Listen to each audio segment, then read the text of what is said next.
Monica decided to go on a solo vacation to Brazil. She was strolling along a deserted beach when some magical sea creature caught her by surprise. It took her to a cave at the bottom of the ocean, took all her stuff, and left her there. To escape, she had to go through one of 3 tunnels. The first tunnel had sharks swimming all over it. The second tunnel had poisonous underwater snakes. And the third tunnel had a pirate shipwreck. Which tunnel should she choose to go through?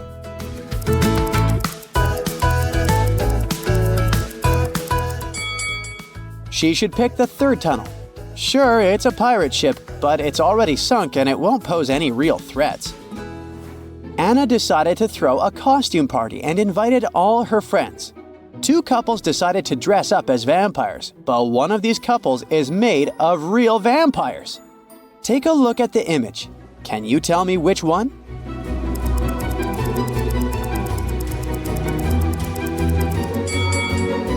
It's the second couple. They are vampires. They don't have any reflection in the mirror, do they? On a murky water day, Jason woke up confused. He had bumped his head into a coral reef and woke up in another underwater kingdom. 3 mermaids took him in and helped him get better. When he finally opened his eyes and asked who they were, they all said they were his wife. Take a look at the image. Can you tell which mermaid is telling the truth?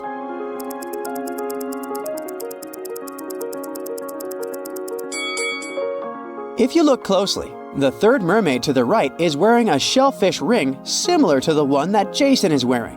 This must mean she's his real wife, and the other 2 mermaids were lying. In the Wizardry School of Ninth, students are getting ready for a philosophy test. They're pretty good at doing magic, but they haven't developed their theoretical skills too much. The teacher, Mrs. Woodland, prepared a relatively easy first question for them. It asked, what is the phrase that makes you happy when you're sad and sad when you're happy?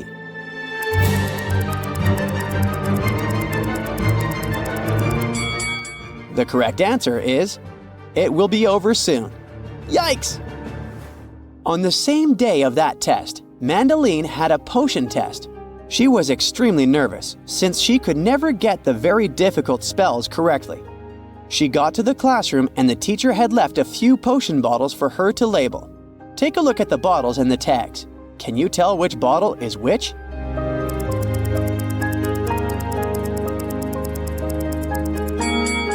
Our first clue lies in the bottles themselves. The first bottle is for the freezing potion. It freezes anything it gets into contact with. The second bottle carries a potion for making people stronger. The third bottle makes people feel sick. Ew! The fourth bottle is the one for finding eternal love. And the last bottle with the frog is for turning frogs into princes.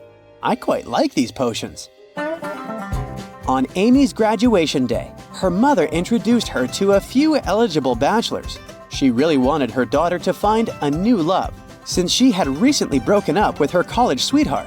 She talked with the guys who all said they were training to be airplane pilots, but she figured out one of them was lying. How could she tell?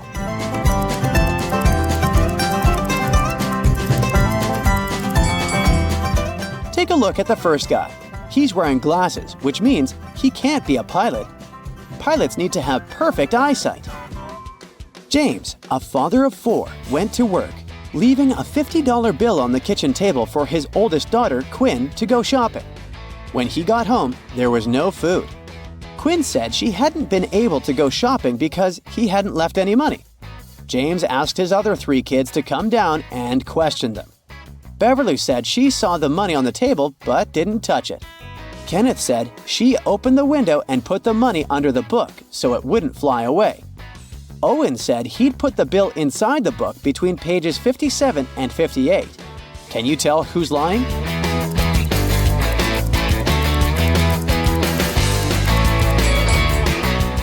Owen is lying. He couldn't put the money between pages 57 and 58 because they're the 2 sides of the same page.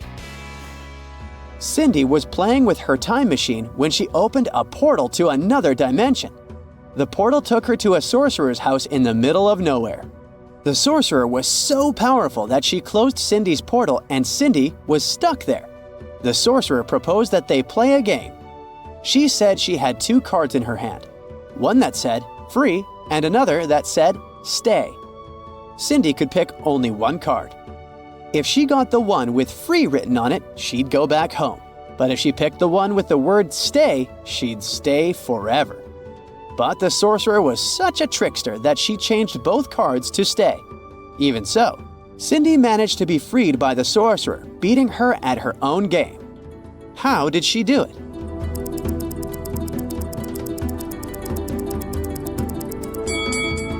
Cindy anticipated what the sorcerer would do, so as soon as she picked the first card, she threw it in the fire, saying it was by mistake.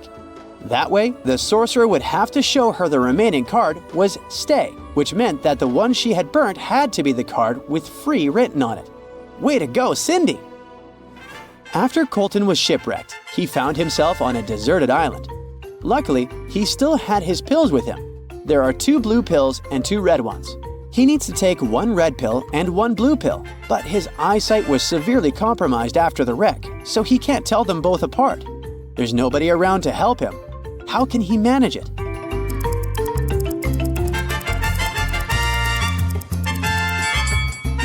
Colton should break each of the 4 pills into half and eat 4 halves of each. This way, he'll take exactly 1 red and 1 blue.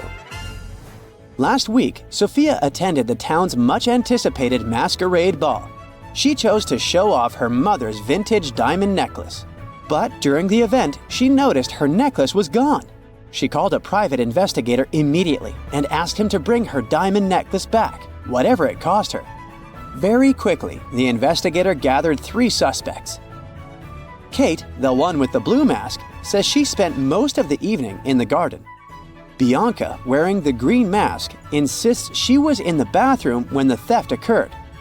Jake, with the silver mask, says that he only noticed Sophia's necklace was missing after he came back from the bar. The investigator immediately knew who was lying and recovered the diamond necklace. Can you figure it out too?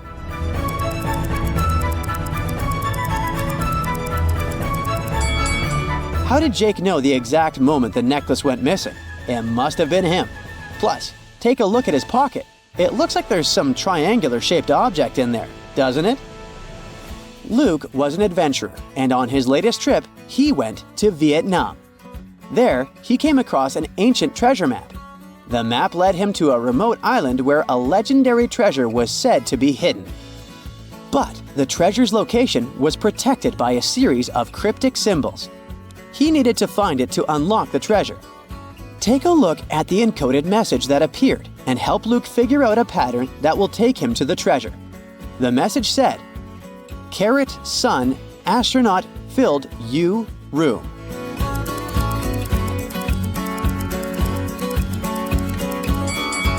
This wasn't so tricky, huh? The key to answering this one is noticing the pattern. The letters in capitals are the ones that make up the password. So, the correct password is Ray. The other words are just there to confuse you. Way to go, Luke! One of these girls has a pet at home. Can you tell me which one?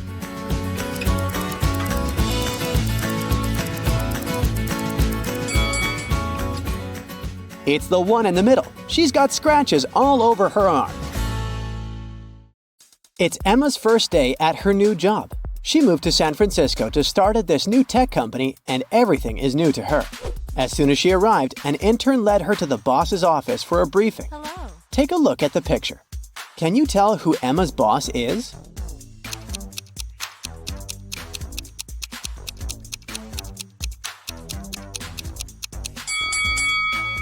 I know he looks pretty young, but it's the guy on the left. His blazer is on the boss's chair. After her briefing, Emma was sent down to the IT lab to set up her corporate account.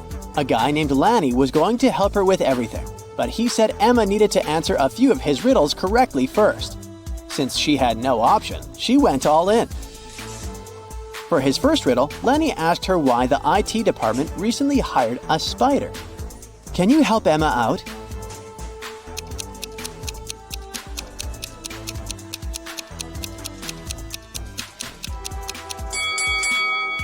Because it was a great web designer. Duh! For his next riddle, he asked Emma why an invisible man turned down a job offer at their company. What would you say is the answer here?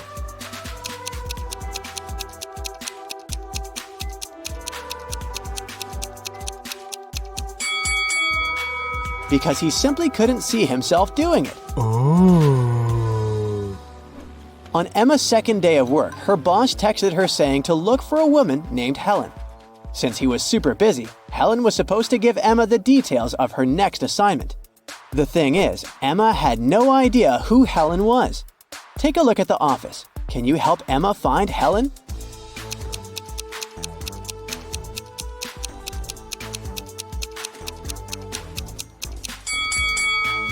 Look at that woman right there. She's got a necklace with the initial H on it. And plus, her badge says Helen. It's safe to say that's her right there. Emma's been working a lot trying to catch up with everything, so she's almost forgotten to grab lunch. By the time she went down to the cafeteria, there weren't many options left. Take a look at the picture. What's Emma's safest choice?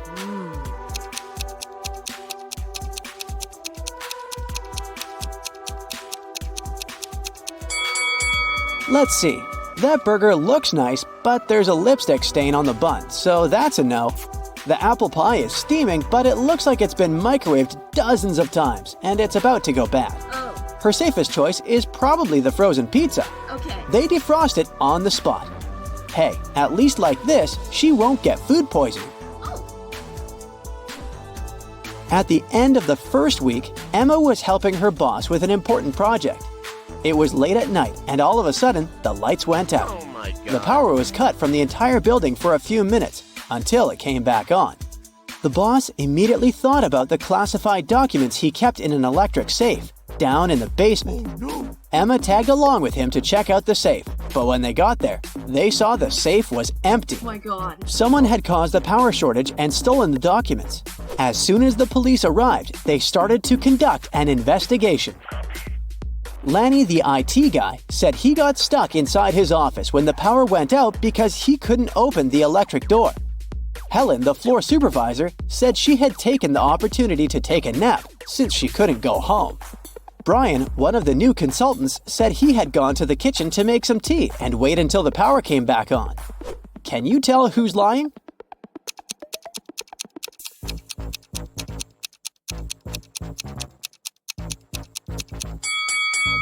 Brian is the liar.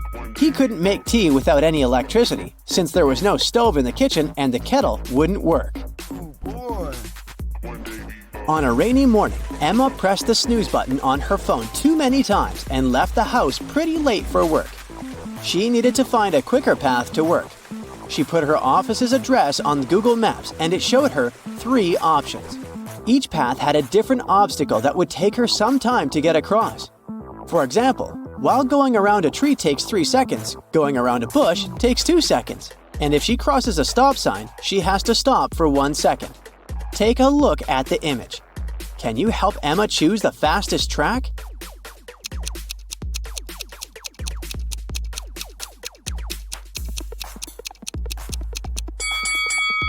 The fastest track is the one on the right. That's the track with the least obstacles. It's lunchtime and Emma goes to the fridge to grab the sandwich she brought from home. But when she opens the fridge, she notices that her food is missing. Someone probably ate her burrito. She decides to conduct a quick investigation to see who stole her lunch. Her boss ordered some expensive takeout from a new restaurant in town. Joe, her colleague, is highly allergic to gluten, so he ate something he brought from home as well. Helen, the supervisor, ate a delicious salad bowl from the cafeteria. Take a look at the picture. Can you guess who stole Emma's lunch?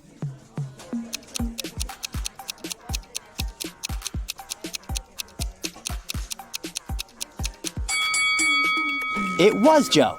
His hands are all swollen. He probably ate the burrito even though he's allergic to gluten. Yikes! Since she moved to San Francisco, Emma has been living with 2 other girls in a tiny apartment. She's got the feeling that one of the girls doesn't really like her. One day when she got home from work, there were 3 apples on her desk and a small note. The note said the apples were a housewarming gift, but it didn't say from whom. Take a look at the picture. Are any of these apples safe to eat?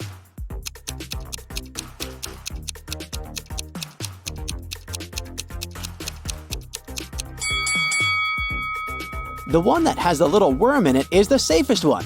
Who knows, maybe the other ones are poisoned, or worse. Emma's boss asked her to pick up his car from the car shop and drive it to their office. She wanted to impress him, so she said yes. She picked up the car and drove it through the steep hills of San Francisco before arriving at the office building. Once she got there, she saw the reception was on fire. Right next to the double glass doors, there was a fire hydrant she could use to fight the fire. Which door should Emma open first?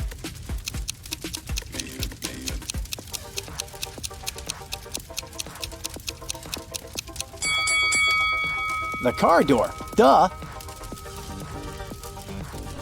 Today, Emma's task at work was to help Helen, her supervisor, hire a new social media manager. Together, they analyzed 3 different resumes. The first one was from a woman named Angela. She is 23 years old and doesn't have a lot of company experience, but she's eager to learn. Thomas is 28 years old and has 7 years of work experience. He says he's been working for Google since the company was founded. And then there's Bianca, who's 20 years old and has been making viral TikTok stories for over 2 years. Who should they hire?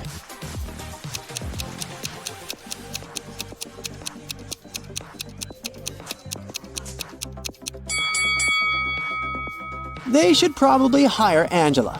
Thomas lied in his resume because Google was founded in 1998, and Bianca can't be an expert at making TikTok stories since TikTok doesn't have this option to begin with. Helen asked Emma to run an important errand for her. Her only request was for Emma to be fast. The thing is, Emma needed to cross town to get to the place Helen asked her to go. So, she decided to cross the big park that connected the town. Somewhere along the way, Emma got lost and found herself at the intersection of 3 pathways. At the entrance of the first pathway, there was a huge pond. At the entrance of the second path, there was a pile of really toxic waste. And blocking the entrance of the last pond, there was a hungry-looking bear. Which path should Emma choose?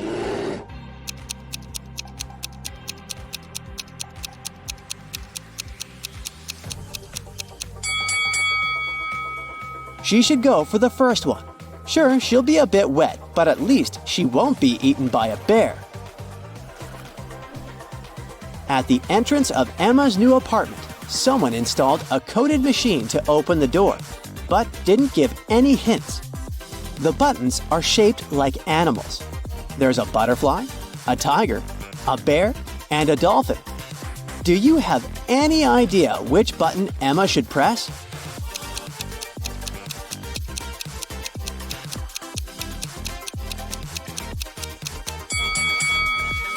She should press the bear. Look inside the building through the glass doors. The emblem of the building is a bear. The strict professor.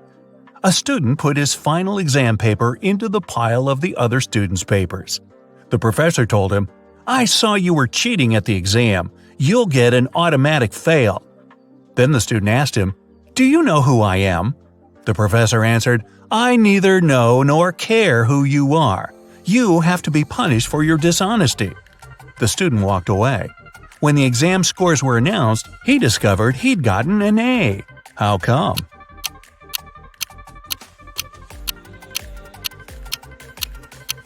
The professor indeed didn't know who the student was. That's why he graded his paper just like anyone else's. The chef's out. The owner of the restaurant, Vegan Paradise, called the police. He was in a panic. "Someone has attacked our chef. He was taken to a hospital several minutes ago. Our rivals must have sent someone to ruin my business." When the police officers came to the restaurant, they learned that 3 people had been in the staff area during the accident. The first cook was cutting onions when the chef was hurt. He told the police his vision had been blurred because of the tears, and he hadn't seen anything. The second cook was peeling shrimps when the accident happened. He said he had been listening to music through his earphones, and he hadn't heard anything. The third person, a waitress, claimed she had been serving lemonade outside. Who's lying?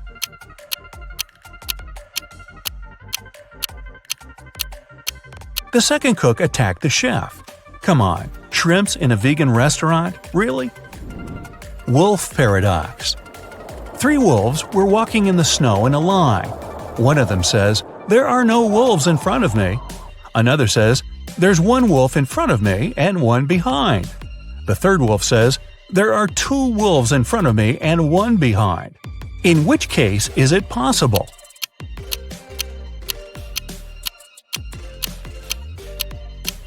It's possible only if the third wolf's lying. Puppy mystery. Emily had a puppy she loved to the moon and back, but those around her couldn't stand the adorable pooch. Emily's husband hated how much time his wife spent with the dog. Her friend Deborah didn't like that every time she visited Emily, she had fur on her clothes. And the family maid just wasn't a fan of animals. One day, Emily came home and didn't find her puppy. The woman was furious. Her husband told her he had just come back from work and knew nothing about the dog. Her friend got offended. "I left my scarf here last evening. I've come to pick it up." The maid claimed she hadn't even come close to the pup because of her allergy. Who knows where the pooch is?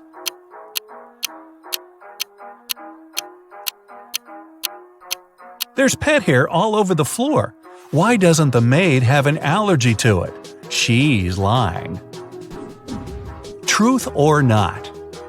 Eric, a police detective, was having lunch in a cafe. At some moment, he went to the bathroom and left his smartphone on the table. When he came back, the phone was gone. The detective saw a man leaving the place and ran after him. Eric stopped him when the man was about to sit in a car. The detective told the man to give him his gadget back, but the man seemed confused. "I know nothing about your phone. I just gave my friends a lift to work." And he pointed at 2 men entering an office building. After hearing this, Eric immediately called the police. Why?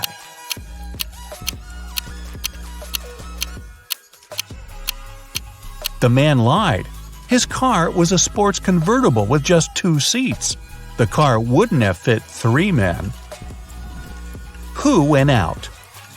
In the middle of the night, Dennis was woken up by a loud crash. One of the kids must have been out. But they know they aren't allowed to leave after curfew. The man went to check on the children. All 3 of them, Catherine, Ruth, and Larry, seemed to be sleeping peacefully. Look at the kids and try to figure out who sneaked out of the house.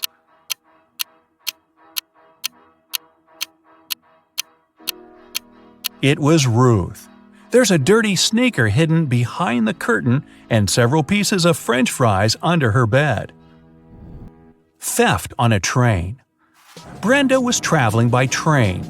It was scorching hot in the carriage. The girl took off her gold bracelet decorated with diamonds and put it on the table in front of her. Several minutes later, the train entered a tunnel and it got pitch dark. When the tunnel was left behind, there was no bracelet on the table. Boy, I'm surprised. Brenda was shocked. Someone's taken my bracelet. There were just 3 other people in the compartment. Helen said she'd been sleeping. Rachel was reading a book on her phone. And Gregory had gone to the bathroom even before the train entered the tunnel. Who took the bracelet?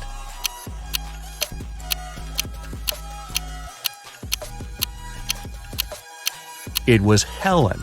At first, she had her sleeves rolled up, but now they covered her arms down to the wrists, hiding the bracelet. Underwater fire. A sailor got a letter from his girlfriend. In this message, she told him she'd cheated on him. The man was so furious he managed to burn the letter under the water. After doing it, he got arrested. How was it all possible?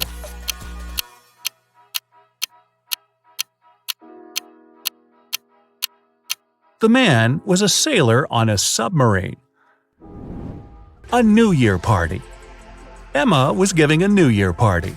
Everyone was having the time of their lives.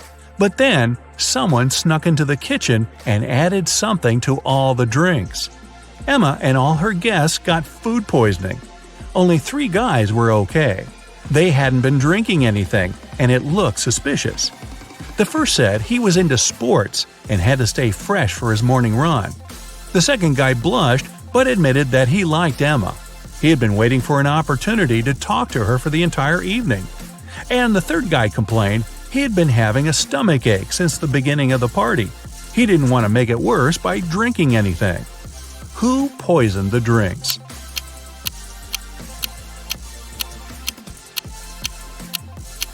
It was the second guy. He has shoe covers on. He was wearing them not to leave footprints on the kitchen floor. King's heir. An old king has passed away. Two men, the true heir and an impostor, claim to be his long-lost son. Both fit the description. In their 30s, tall, blonde, and with facial features similar to those of the late king. One of the ministers suggests a blood test to identify the true heir. One man immediately agrees, while the other flatly refuses. Surprisingly, the one who has agreed is arrested, while the other man is correctly accepted as the rightful heir. Why?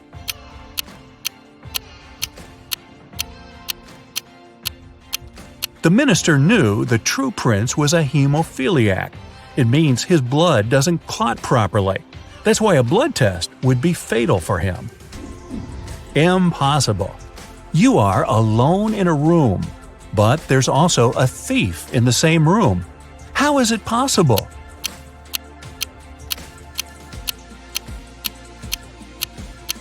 Sorry to break it to you, but you're the thief. Which mom's rich? Look at these beautiful young moms. They both look stylish, but only one of them is loaded. Which one?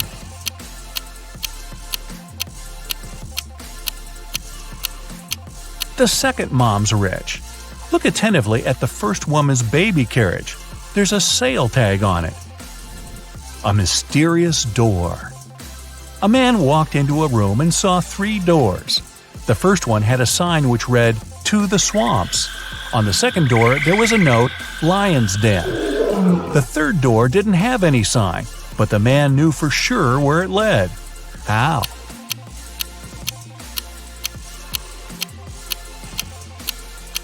It was the door he had entered through. A missing millionaire. Police got a call from the house of a wealthy man who hadn't come back after going for a jog. When several officers arrived, they questioned the maid, the millionaire's wife, and his driver. The maid said, "When Mr. Jones went for a jog, he asked me to prepare his breakfast. I immediately got down to work, but it's been 3 hours, and he hasn't returned yet." The wife was worried too. "I saw him in the morning, but he was in a hurry. We just greeted each other, and I went to work." The driver told the police he had been waiting for his boss in the car, smoking and checking his social media. Who knows something about the millionaire's disappearance?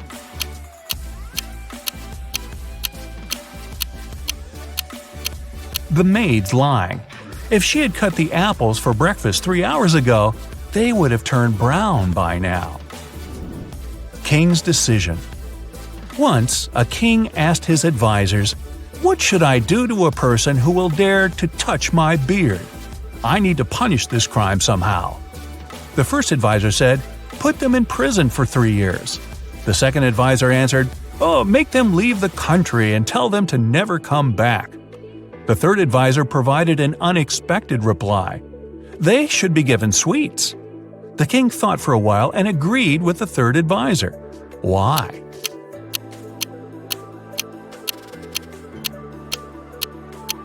The only one daring enough to touch someone's beard, especially if it belongs to a king, will be a child. It's Lucy's birthday today. She ordered a cake, but unfortunately, the delivery guy brought the wrong one. Lucy goes to the pastry shop herself and asks to replace the cake. There are 3 cakes left in the fridge. Can you find the correct one?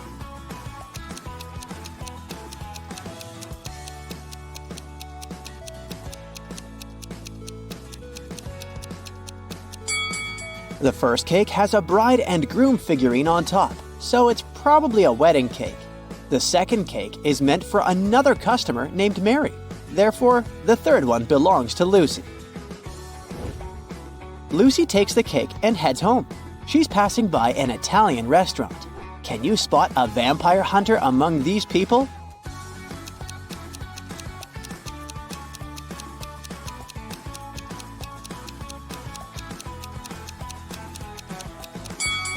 It's this chef with a garlic necklace. Finally, Lucy returns home. Some of her guests are already here. Her sister Stella, her college friend Anna, and her colleague Jessica. Lucy asks them to iron her new party dress and rushes to the shower to freshen up. Then she returns to the guests. The dress is perfectly ironed, but there's a huge blue stain on it. Can you figure out who put the stain on her dress?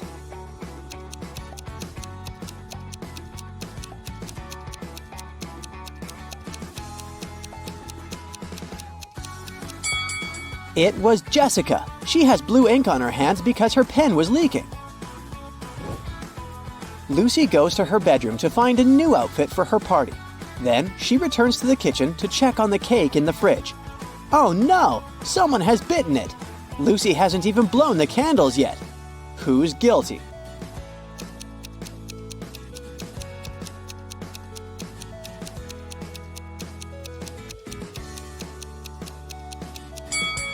Take a look at the crime scene. There's a used fork with some red lipstick on it. Anna is the only one who's wearing red lipstick. The mystery is solved. Lucy gives Anna a postcard with the following text. Can you decode this rebus?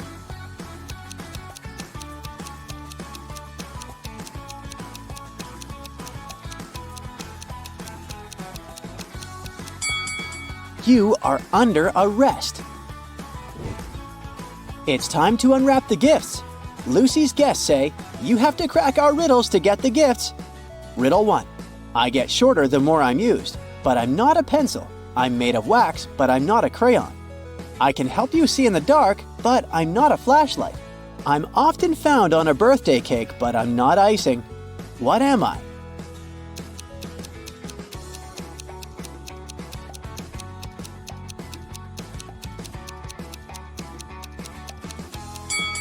I'm a candle. Lucy gets her first gift from Stella. The guys go ahead and invite Lucy to crack the next riddle.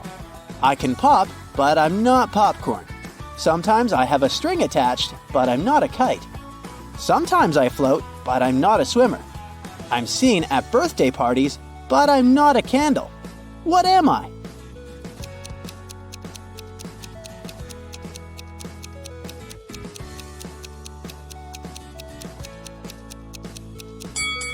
I'm a balloon. Lucy gets a bunch of balloons from Jessica. To get the third gift, Lucy needs to solve the following riddle. I bake, I rest, I come in different shapes, and I sometimes live with a flame on top of my head. What am I?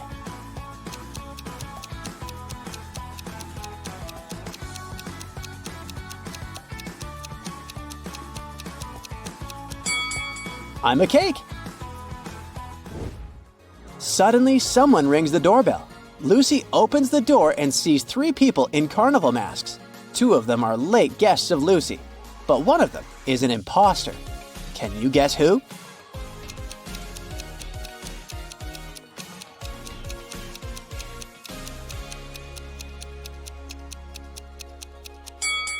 It's the person in the middle. He doesn't have any feet, and he's floating in the air. This guy must be a ghost! Lucy returns to the kitchen. Oh no! Someone popped the balloons. Let's have a look around. Jessica is trying to get rid of a stain on her clothes. Stella is lighting a candle, and Anna is finishing her pizza sitting right next to the balloons. Who's guilty?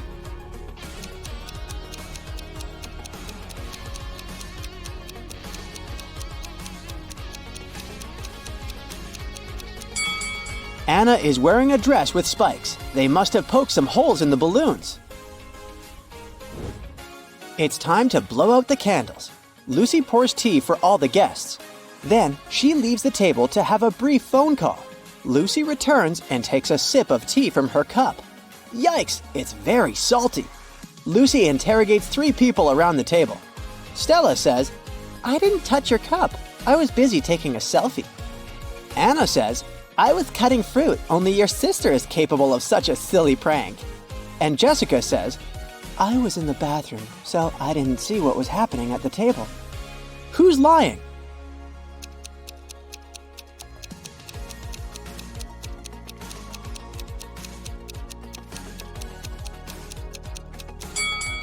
Anna, look! She's hiding the salt shaker in her dress.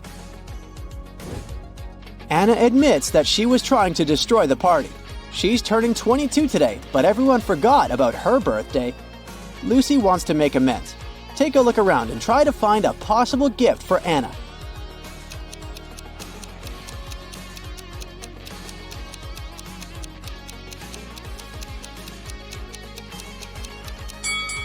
Hey, Lucy's birthday cake still has unlit candles in the shape of numbers 2 and 5. Lucy can turn the 5 upside down, make the candles look like 22, and present them to Anna. Luckily, Anna forgives Lucy. Some of the guests start dancing. Suddenly, the light goes off for a second and then comes back on. Stella screams, "Someone stole one of my diamond earrings!" She questions 3 suspects. Lucy's boyfriend, Bill, says, "I was trying to film a TikTok dance when the lights went out." Anna says, "I'm afraid of the dark, so I just landed on the sofa." Lucy's coworker, Oliver, says, "I wanted to ask Stella to dance, but suddenly it became dark, so I just froze." Who stole the earring?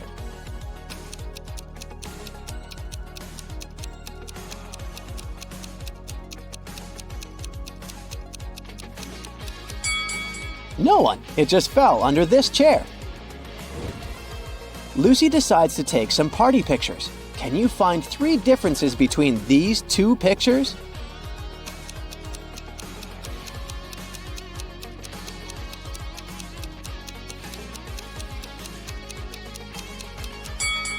Here they are. Let's see if you can find 3 differences between these pictures.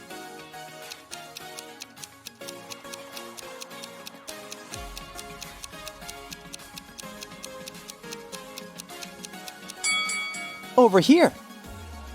Let's make the task a little harder. Can you spot 5 differences between these images?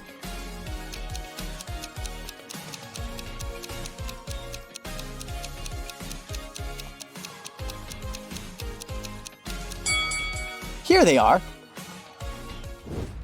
Bill is an artist. He gives Lucy his painting as a birthday gift. What's wrong here?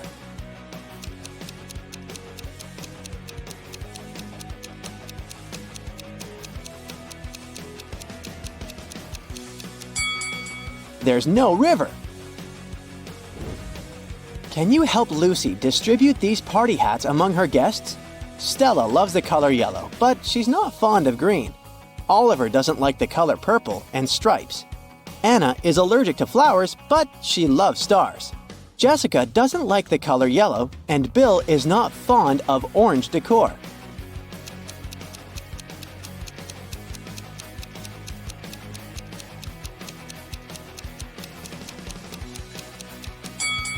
The first hat is for Jessica, and the second one is for Stella.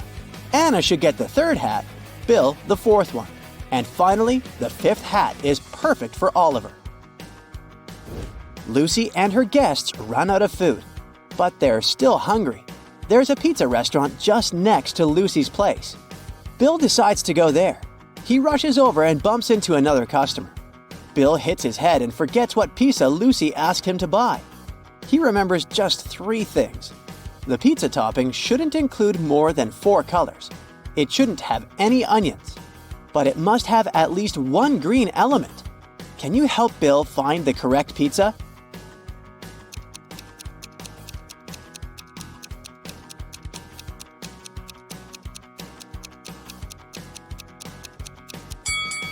Four-cheese pizza and margarita don't have any greenish elements, so we can exclude them. Mushroom pizza does have green olives, but it also has onions, as well as pineapple and jalapeno pizza. Goodbye! Only pepperoni pizza is in line with the assignment. Suddenly, Lucy hears someone ringing on the door. She opens and faces 2 dudes. They introduce themselves briefly. Peter says, "I'm the nephew of your next-door neighbor, Glenda. She sent me here to borrow a cup of sugar from Lucy." And Rick says, "I'm a delivery guy. Here's a birthday gift." Can you guess who the prankster is?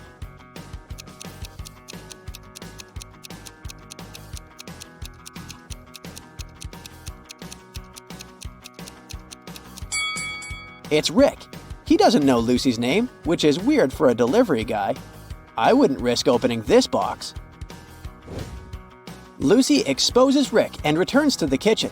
She discovers that someone has broken her favorite vase. Lucy interrogates 3 suspects. Bill says, "I was in the bathroom. I just returned and noticed the broken vase."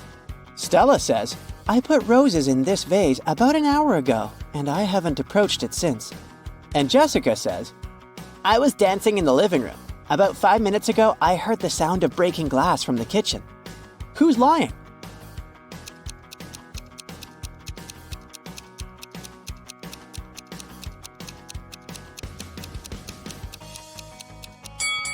Stella, take a closer look at the broken vase. No roses, only daisies. Rebecca works in a large international company. One day, she comes back to the office from lunch and finds her colleagues extremely agitated. They hurry to tell the girl that someone knocked their HR manager out just an hour ago. The police have 3 suspects. Laura is an applicant.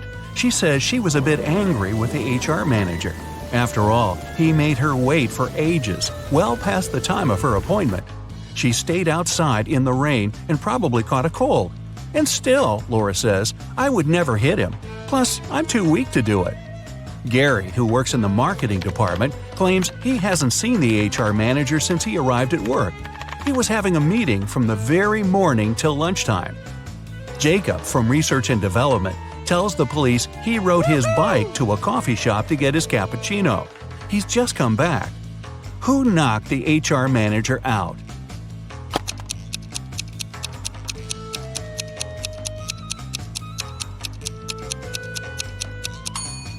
It was Jacob. Both his bike and his clothes are dry and clean.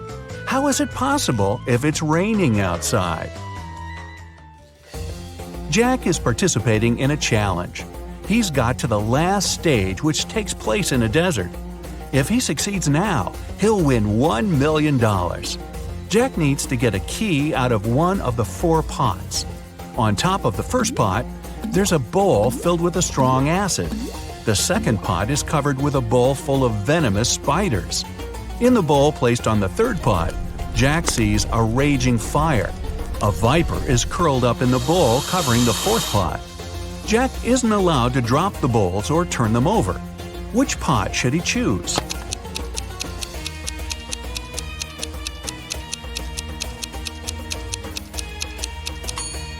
The guy should choose the third bowl.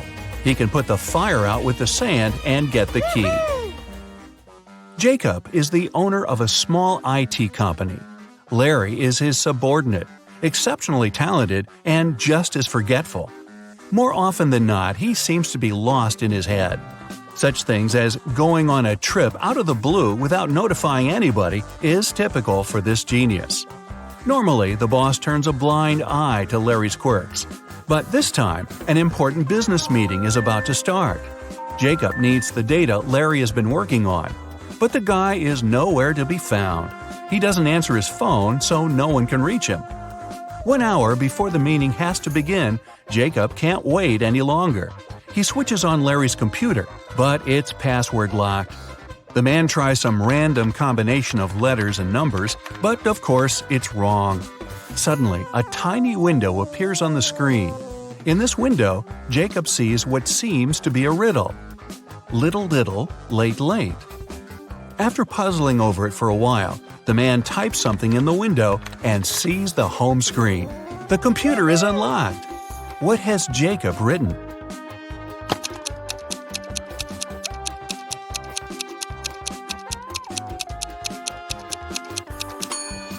The answer to this rebus is too little, too late.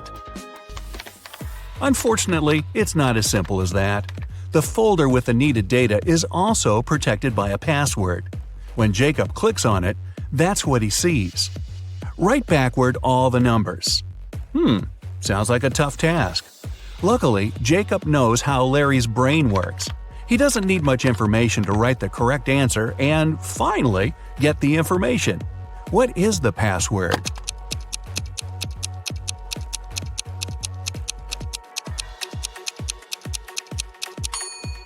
And there you have it. That's the phrase, all the numbers written backward.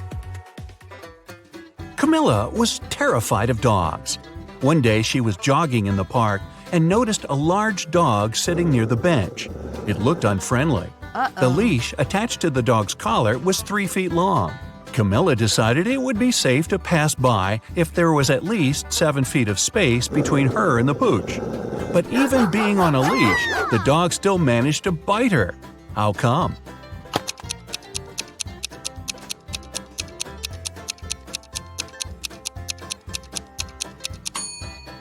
Sadly, the leash wasn't tied to anything.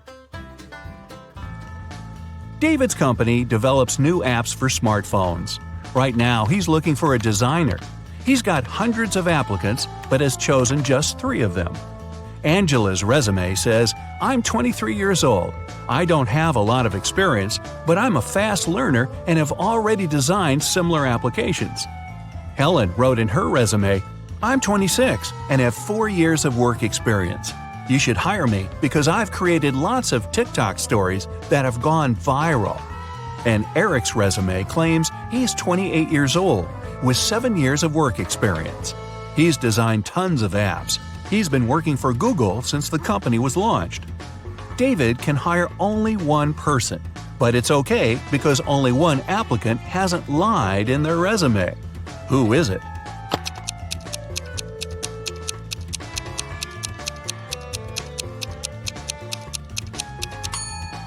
Eric has just 7 years of work experience, but Google was officially launched in 1998. There are no stories on TikTok, meaning Helen couldn't create them. David hired Angela. Even though she hasn't been working that long, she's honest and has a nice portfolio. Kevin, a security guard in an amusement park, finds a boy standing near a roller coaster. The kid says his name's Nick. He doesn't know where his dad is. Kevin takes Nick to his office and makes an announcement. Soon after that, 2 men show up at the door. The first exclaims, "We were in a cafe, but after eating my burger, I felt so sick I had to spend almost 20 minutes in the bathroom. When I got out, Nick wasn't around. I was so worried." The other man interrupts him. "We rode a roller coaster together. Then I told Nick to wait there and went to get us some hot dogs." Which man is Nick's father?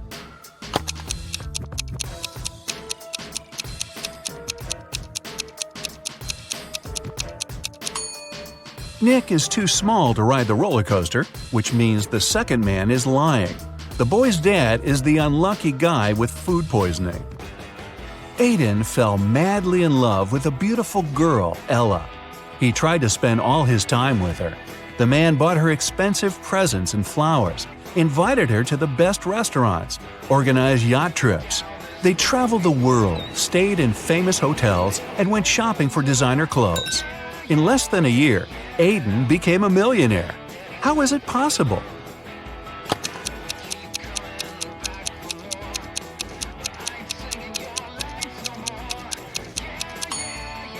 Well, before meeting Ella, the guy was a billionaire. Carter had a fast and successfully developing company until his main investor went bankrupt. Carter was desperate. He went to visit his best friend Justin, a coffee shop owner. "Cheer up," Justin exclaimed. "One rich businessman visits my cafe almost every day. He's here today, too. He's very mysterious and doesn't have any social media accounts. Few people know about his wealth, but I do. Go and introduce yourself." Justin pointed toward the back of the coffee shop. Carter went there and saw 3 men. Uh-oh. He hadn't asked his friend which one was the wealthy entrepreneur. He looked at the men attentively.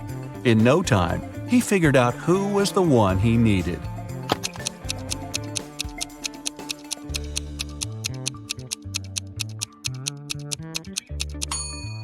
It isn't the guy in the middle. He has a $1 store bag. The one on the right could be rich, but he's recording an Instagram story. And the businessman isn't active on any social media. This means the man Carter needs is on the left. Carter was right. The guy turned out to be a billionaire. He was impressed with Carter's business, but before signing the papers, he mentioned one condition. Carter had to prove he was prepared for all kinds of stressful situations. The man had nothing to do but agree to the challenge. After that, Carter was taken to a remote house and left alone. He was locked in a large room with no windows and 3 doors. Suddenly, the ceiling started to go down. At the same time, the room began to fill with water. Carter knew that behind the first door there was a powerful whirlpool that would take him under the surface in no time. The second door was hiding a school of vicious piranhas. And behind the third one, there was a deep pit with sharp wooden spikes at the bottom. Which door should Carter choose to save his life?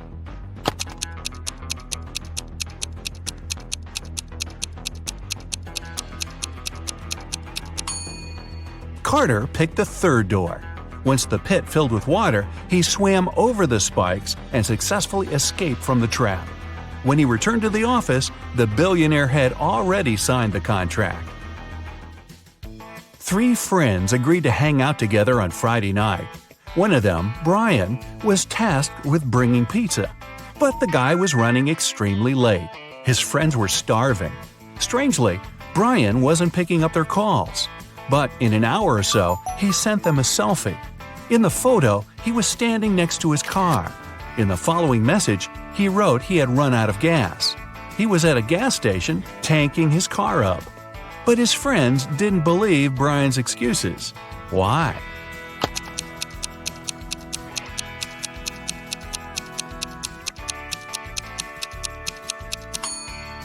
In the picture, it's clearly seen the guy's got an electric car. It doesn't need gas. The holiday season is coming, but criminals are still busy with their evil deeds. Your help is needed. Get your magnifying glass and let's make Christmas merry again. A man was walking along the road heading for a resort town. At one point, he saw a weird scene. Santa was standing on the side of the road. His sleigh had apparently spun out and ended up in a ditch. The man approached Santa to find out what exactly had happened. It turned out Santa had gone out to test his brand new reindeer-free electric sleigh. But suddenly, the Grinch on skis appeared right in front of the sleigh. So Santa had to make a sharp turn. And that's how his sleigh ended up in a ditch. Surprisingly, the man didn't believe Santa. Why?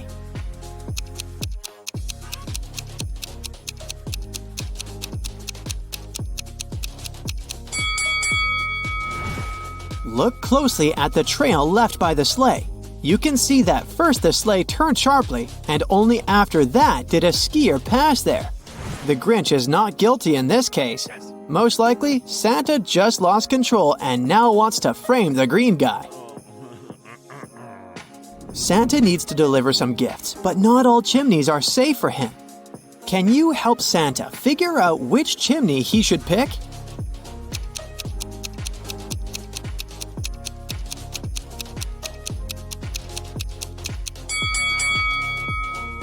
The first chimney seems to be fully blocked and no air flows through it.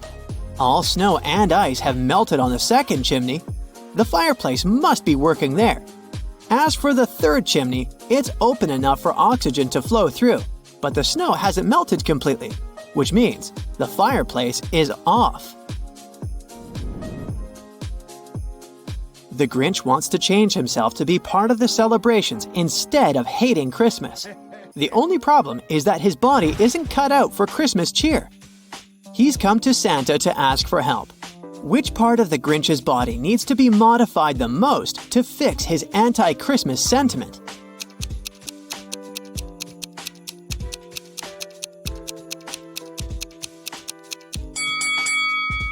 His chest is where the problem lies, so we better swap that heart out for a bigger one, bursting with Christmas joy.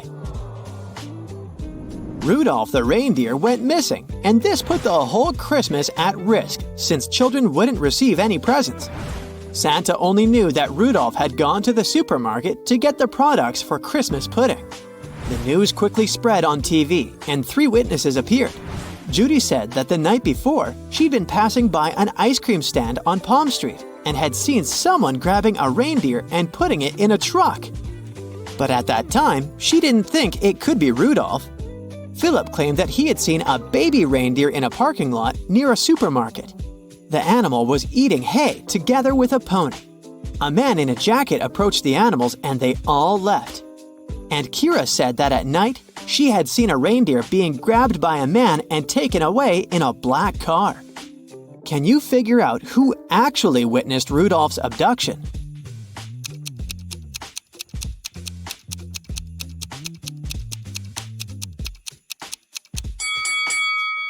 It was Kira. Rudolph didn't go out to get an ice cream, neither was he a baby reindeer. So what Kira saw seems to be the closest to the truth. Look at this battle. What do you think?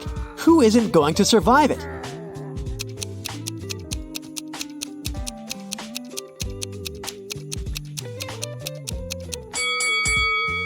Everyone will survive. It's just arm wrestling. Almost all the presents have been stolen from Santa's factory. It all happened in the last couple of hours. The weather was nasty. There was snow on the ground and a light rain was falling. The suspects have been narrowed to 3 elves. Each of them claims to have been at home the entire time. As the roads are too dangerous to navigate on foot, the elves can only get around on their sleighs.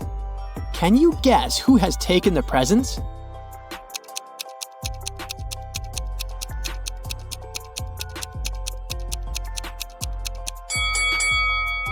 It was elf number 2. The first sleigh is damaged, and there's a lot of snow on the third one. It's unlikely someone's been using it recently. As for the second elf sleigh, there is some ice under it, which means that he's recently left the house. While he was away, the rain fell on the snowless ground where the sleigh had previously been parked. And now, this spot is frozen into ice. Let's move to the North Pole. Someone has been stealing Santa's cookies, which he keeps in the reindeer stables.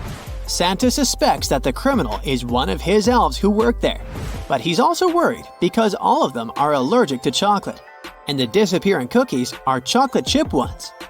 Detective Robinson gathers all the elves in one room. One of them keeps sticking out his tongue and then blushing and apologizing.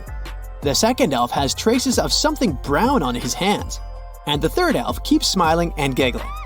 Look at them attentively and try to figure out which one is the thief.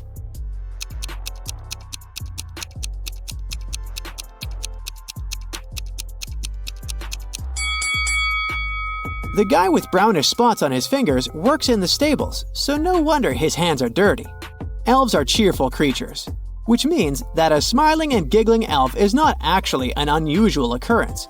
But the first elf, his tongue is likely swollen as a result of an allergic reaction. Here's our cookie thief.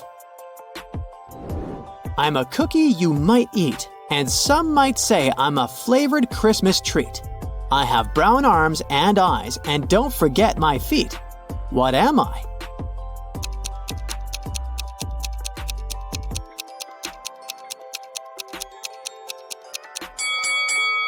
I'm a gingerbread man.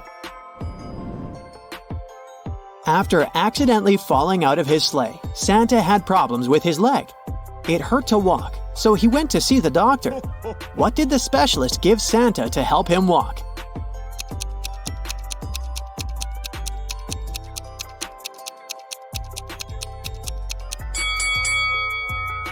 A candy cane, of course! 3 teenagers sneak into Santa's home. When he comes home after work, he sees 3 guilty-looking kids and his tall plastic Christmas tree lying on the floor. Santa knows that one of the kids must have climbed the tree, which made it fall over. He calls the police. After looking at the kids attentively, a police officer tells Santa who is guilty. Can you figure it out too?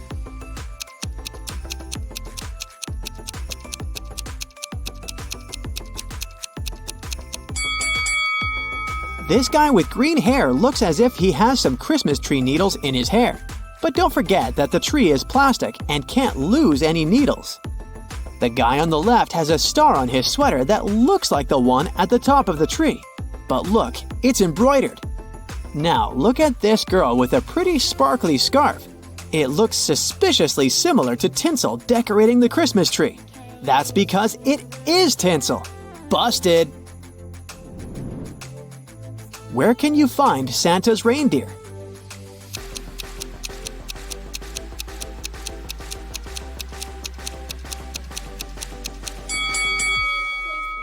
It depends on where you left them.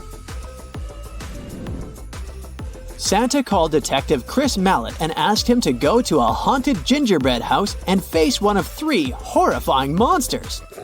They had taken up residence in Santa's tasty but currently unapproachable cabin. Chris's potential opponents are a giant reanimated Christmas turkey. It's threatening the detective with knives and looks extremely unfriendly. A scorching hot eggnog monster that looks like a moving pile of slime, or a menacing-looking huge candy cane creature with long, sharp limbs. Help the detective make the right choice.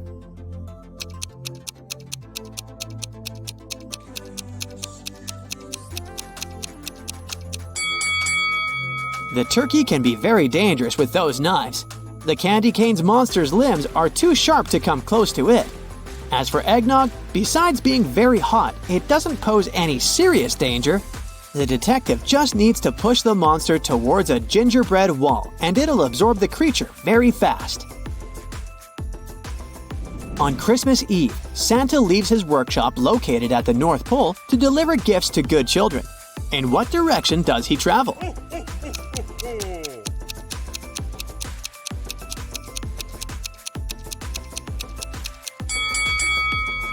In the south direction. It's the only direction you can travel from the North Pole. I could keep a giant's foot warm, and people look forward to finding me near the fireplace. What am I?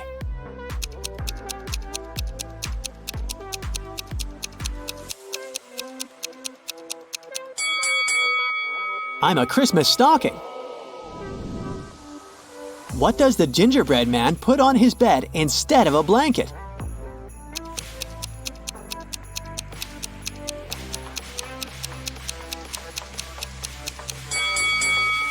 He uses a cookie sheet.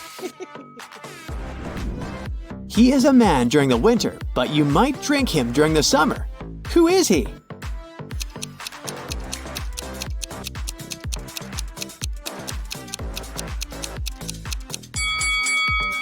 A snowman.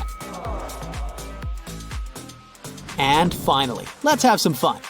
Who says, "Oh, oh, oh"?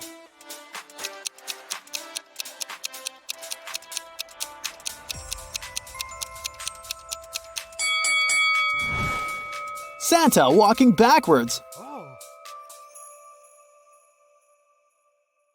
It's Lucy's birthday today. She ordered a cake, but unfortunately, the delivery guy brought the wrong one. Lucy goes to the pastry shop herself and asks to replace the cake. There are 3 cakes left in the fridge. Can you find the correct one?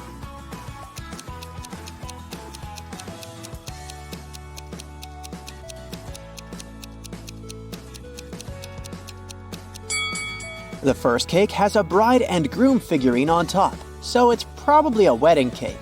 The second cake is meant for another customer named Mary. Therefore, the third one belongs to Lucy. Lucy takes the cake and heads home. She's passing by an Italian restaurant. Can you spot a vampire hunter among these people?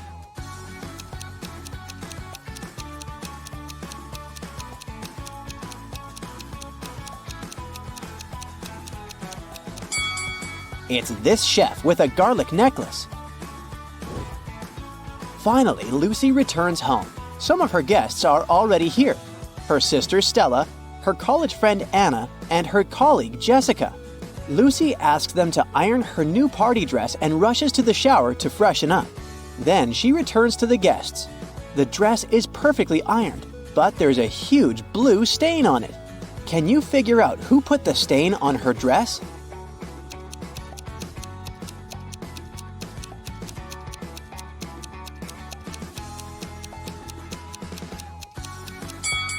It was Jessica. She has blue ink on her hands because her pen was leaking. Lucy goes to her bedroom to find a new outfit for her party. Then she returns to the kitchen to check on the cake in the fridge. Oh no! Someone has bitten it! Lucy hasn't even blown the candles yet. Who's guilty?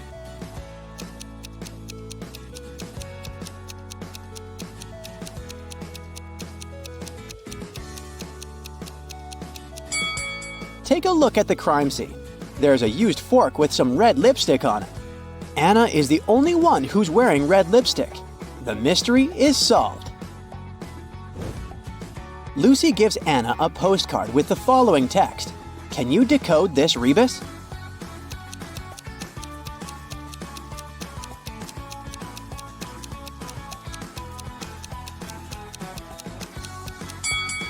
You are under arrest.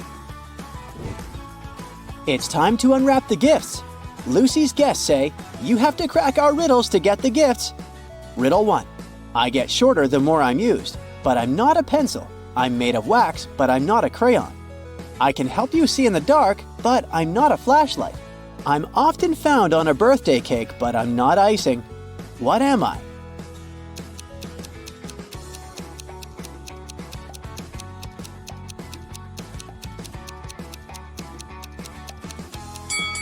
I'm a candle. Lucy gets her first gift from Stella.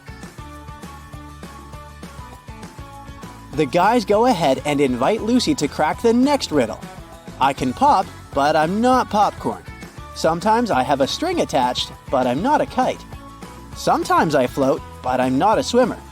I'm seen at birthday parties, but I'm not a candle. What am I?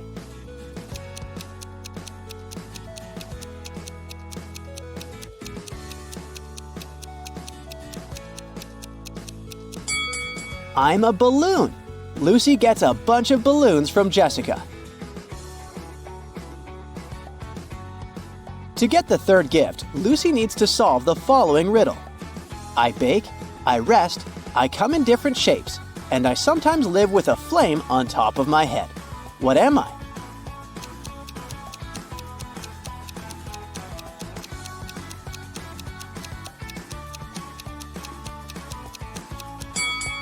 I'm a cake.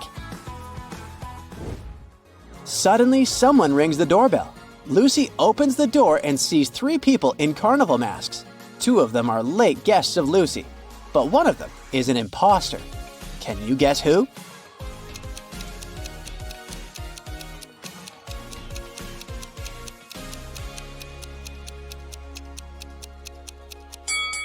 It's the person in the middle. He doesn't have any feet, and he's floating in the air. This guy must be a ghost! Lucy returns to the kitchen. Oh no! Someone popped the balloons. Let's have a look around. Jessica is trying to get rid of a stain on her clothes. Stella is lighting a candle, and Anna is finishing her pizza sitting right next to the balloons. Who's guilty?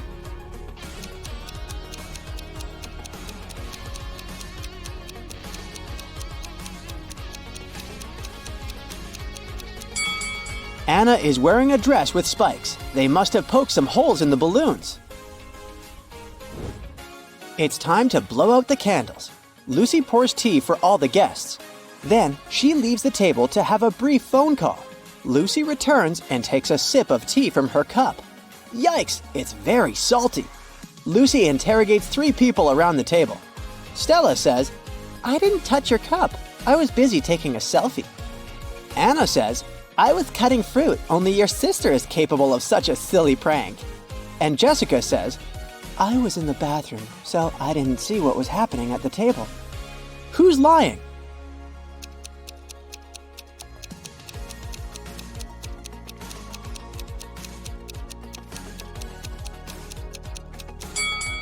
Anna, look! She's hiding the salt shaker in her dress. Anna admits that she was trying to destroy the party. She's turning 22 today, but everyone forgot about her birthday. Lucy wants to make amends. Take a look around and try to find a possible gift for Anna.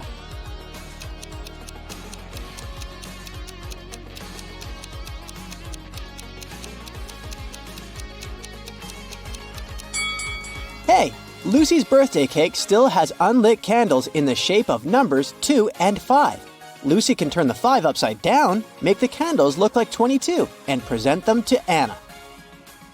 Luckily, Anna forgives Lucy. Some of the guests start dancing. Suddenly, the light goes off for a second and then comes back on. Stella screams, "Someone stole one of my diamond earrings!" She questions 3 suspects. Lucy's boyfriend, Bill, says, I was trying to film a TikTok dance when the lights went out. Anna says, I'm afraid of the dark, so I just landed on the sofa. Lucy's coworker Oliver says, I wanted to ask Stella to dance, but suddenly it became dark, so I just froze. Who stole the earring?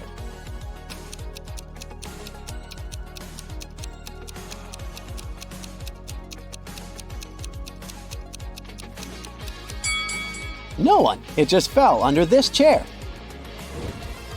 Lucy decides to take some party pictures. Can you find 3 differences between these 2 pictures?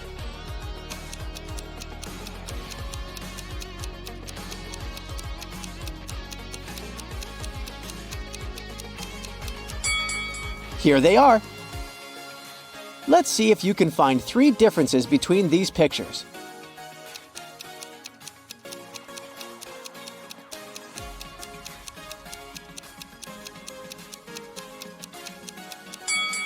Over here. Let's make the task a little harder. Can you spot 5 differences between these images?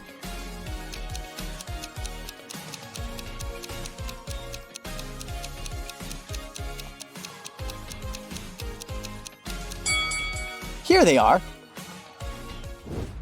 Bill is an artist. He gives Lucy his painting as a birthday gift.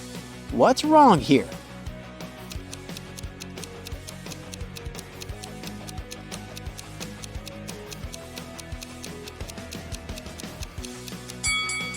There's no river.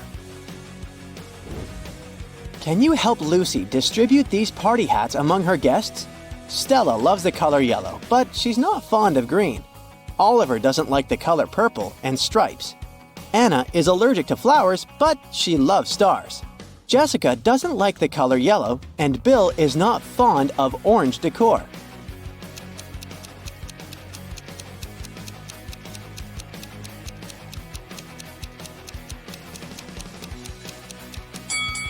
The first hat is for Jessica, and the second one is for Stella. Anna should get the third hat, Bill the fourth one. And finally, the 5th hat is perfect for Oliver. Lucy and her guests run out of food, but they're still hungry. There's a pizza restaurant just next to Lucy's place. Bill decides to go there. He rushes over and bumps into another customer. Bill hits his head and forgets what pizza Lucy asked him to buy. He remembers just 3 things.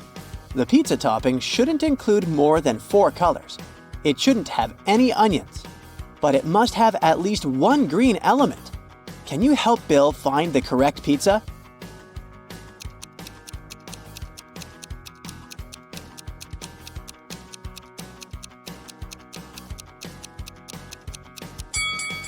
Four-cheese pizza and margarita don't have any greenish elements, so we can exclude them. Mushroom pizza does have green olives, but it also has onions, as well as pineapple and jalapeno pizza. Goodbye! Only pepperoni pizza is in line with the assignment. Suddenly, Lucy hears someone ringing on the door. She opens and faces 2 dudes. They introduce themselves briefly. Peter says, I'm the nephew of your next-door neighbor, Glenda. She sent me here to borrow a cup of sugar from Lucy. And Rick says, I'm a delivery guy. Here's a birthday gift. Can you guess who the prankster is?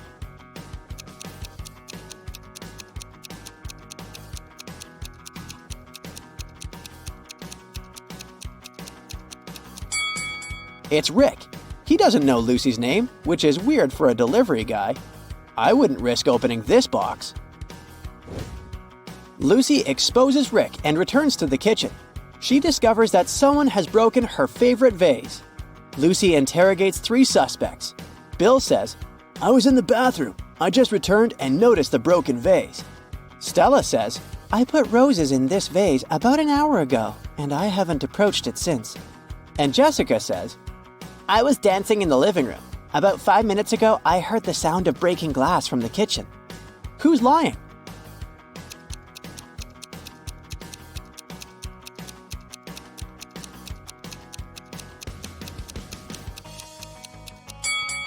Stella, take a closer look at the broken vase.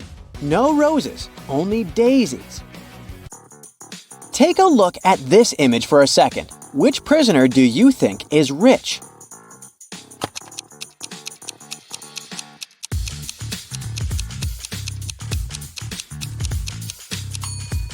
Let's see. It can't be the first guy since his food is partially rotten.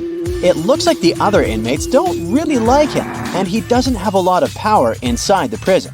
The second guy, while he looks super wealthy, his jewelry is actually fake. This leaves us with the last guy, and bingo, it's him! Look, he's got a laptop under his plate and a phone under his arm. He's the richest for sure.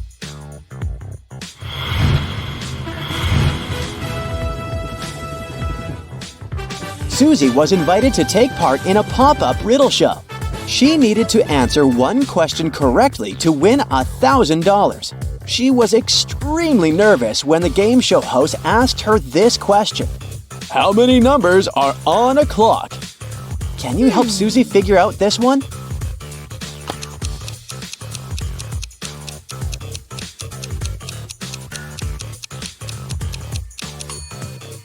The answer looks obvious, but it's not. You need to do some math. The correct answer is 15. It doesn't work if you simply stare at the clock and say there are 12 numbers. You see, the numbers 10, 11, and 12 are made up of smaller numerical numbers, so the correct way to count it would be in a clockwise fashion. 1, 2, 1, 2, 3, 4, 5, 6, 7, 8, 9, 1, 0, 1, and 1. Phew! A local thief was running around playing tricks on some neighborhood stores. On a Saturday morning, he walked inside Mrs. Buchanan's shop and stole a $100 bill from the counter when she wasn't looking. He grabbed a shopping cart and filled it with $70 worth of goods. He paid for everything with the $100 bill he had stolen and even got $30 back as change. How much money did the store owner lose in all of this?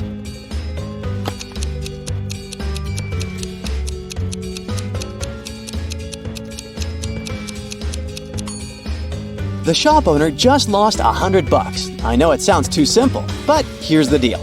In total, the store owner lost $70 worth of merchandise, plus the $30 she gave as change. So yes, she lost $100. Maya was roaming through the multiverses when she ran into a gatekeeper guarding a green door. She said she needed to go through the door in order to access her original timeline, but the gatekeeper would only let through those who answered his riddle. He told her that some things can go through the green door while others cannot, and she needed to figure out what all of the things had in common. And then he tells her, "You can come through the door with a carton of eggs, but not with a box of donuts. You can pass through it with a gallon of skim milk, but not a quart of it. You can bring with you some bamboo, but not jade, orchids, philodendron, or ivy. Sadly, you can't come through with dogs and cats unless they're still puppies and kittens." Can you help Maya figure out the pattern in common with all of these things?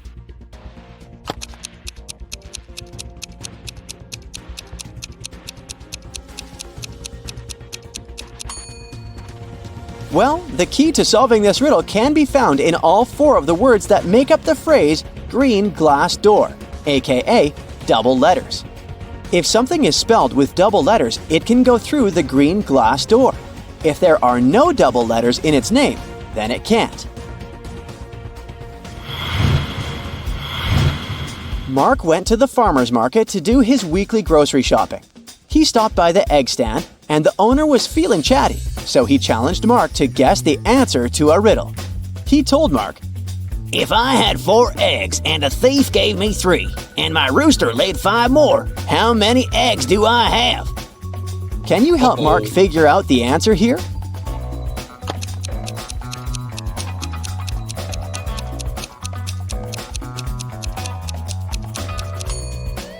I'll get one thing out of the way. It's not a simple math problem. It doesn't work if you just add everything up. But here's the first problem. Roosters don't lay eggs, so those eggs are out of the equation. And then if you read correctly, the man said, "If I had 4 eggs." which means that he had 0 eggs to begin with. So, the correct answer is 3. The 3 eggs that the thief gave him. 4 prisoners from a high-security prison were taken to a deserted beach to do some community service.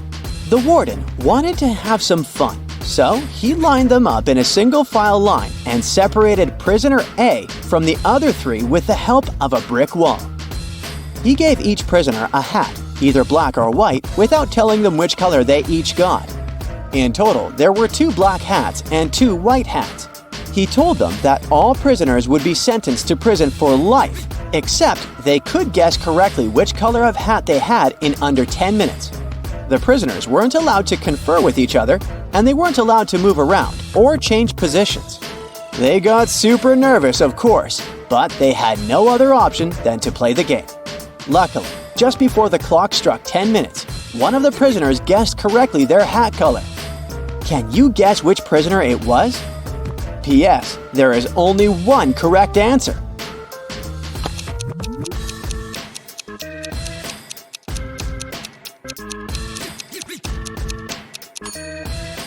If you guessed prisoner C, then you got it right.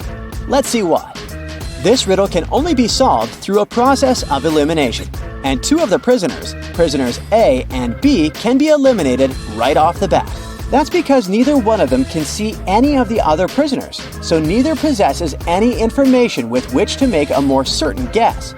That just leaves us prisoners C and D. When prisoner D remains silent and doesn't take a guess, prisoner C deduces his own hair color. He deduces that he and prisoner B must be wearing different colored hats, and since prisoner B was wearing a white hat, he guessed he is wearing a black hat. Yikes! This fried my hat off. Betty was in her last year of high school and she decided to take photography as an extracurricular activity. For her latest assignment, she needed to take an urban picture and present it to the class. However, since Betty was also organizing a big graduation trip, she didn't have time to do the assignment. Instead, she decided to Photoshop an image and show it in class. The teacher and students immediately saw that the picture wasn't real. How could they tell?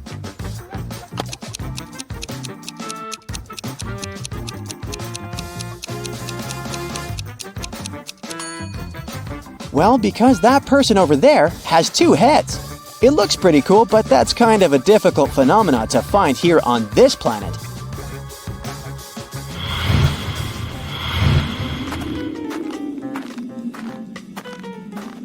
Three people decided to spend their vacations in Antarctica. Bianca had some trouble with the harsh weather, but felt it was worth it in the end. Pablo had a great time photographing the penguins for his social media page. And Helena got to do some fishing while she was there. On the last day of their trip, passing through airport security, one of them got caught trying to take a penguin with them in their backpack. Take a look at the picture. Can you tell who it was?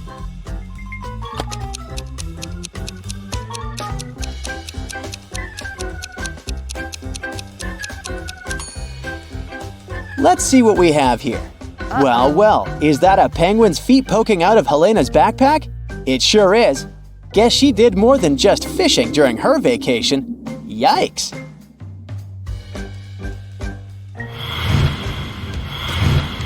December 5th is Bloomfield Town's Contest Day. For this year, the mayor picked bakery as the theme, so contestants needed to bake the best dessert to win. The only rule was that the bakers couldn't use sugar in their recipes, only natural sweeteners. When the mayor went to judge the 4 finalists and pick the best dessert, he immediately disqualified one of the bakers, saying they had cheated. And he did that without even tasting the desserts. Take a look at the contestants and see if you can spot the cheater.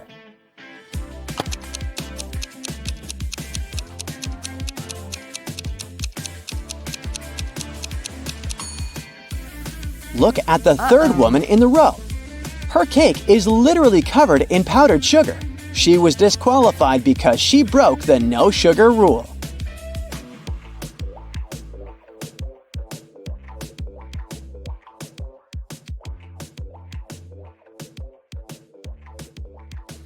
Jules is participating in a space mission to Mars. The captain gives her a task to decorate the spaceship. Write something on a wall that makes a person sad when read in good times and also makes one happy when read in sad times. It took a while, but Jules nailed it. What did she write?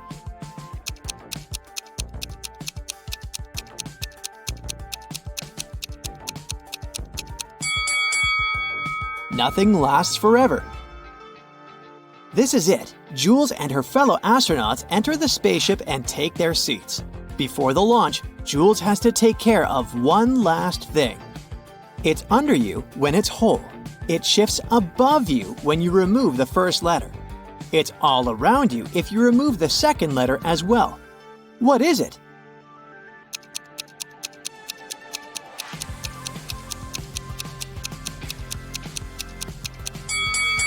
A chair. It's time to start the mission. The captain needs to enter a secret 4-digit password to launch the spaceship. He wrote a little hint on his arm in a secret language. Can you crack the code?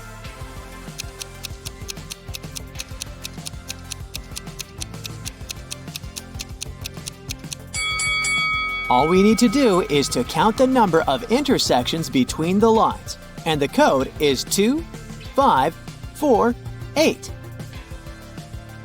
Jules enters a room with 4 similar sleeping capsules.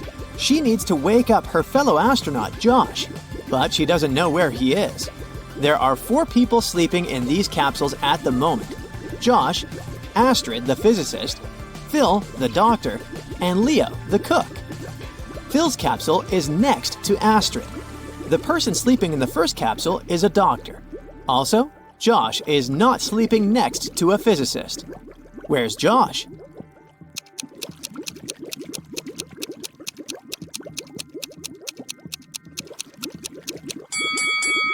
Easy peasy. Josh can only be sleeping in the 4th capsule. Jules and Josh enter the Starship Bridge. Can you find anything weird here?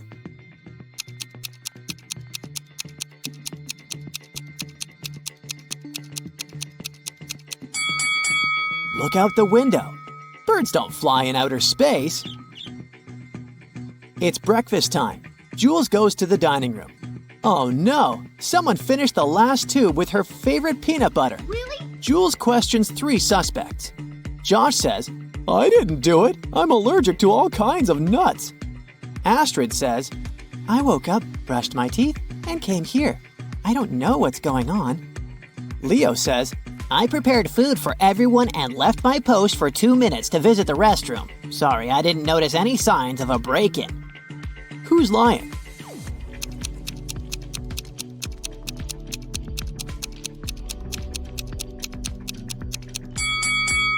It's unlikely that a person with allergies could be sent on a space mission. Therefore, Josh is lying.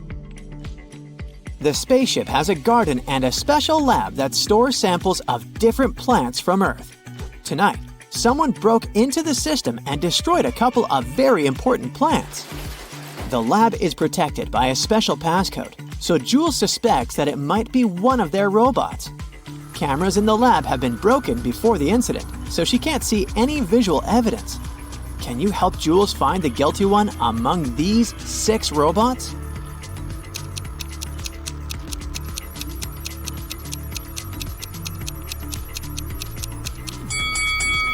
Take a closer look at this robot.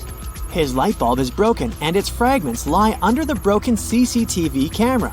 So he's the one who sabotaged the lab work. Thankfully, Jules manages to restore the plants, and soon they receive a solid harvest. Can you spot anything odd in this picture?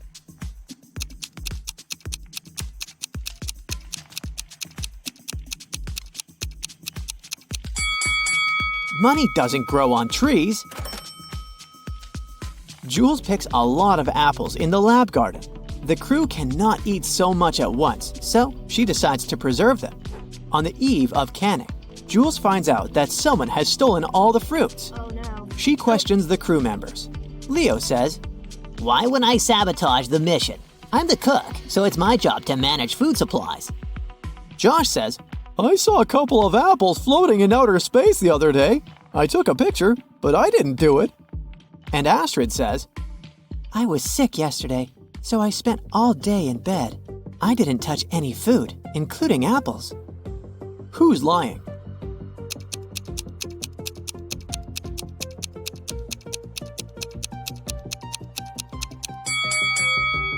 Astrid.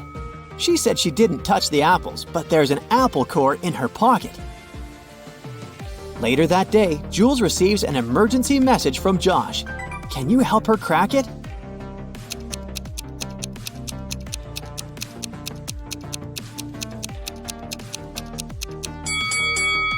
Mathematically, this riddle doesn't make any sense. But if we cut the upper half of the whole expression, we'll get the phrase, I love you. The next morning, Jules goes to check the garden. She spots a creepy monster and reports the emergency to the captain right away. Can you spot the monster too?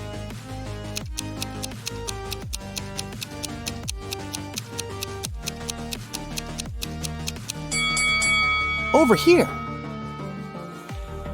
Jules tries to catch the monster, but he manages to escape from her.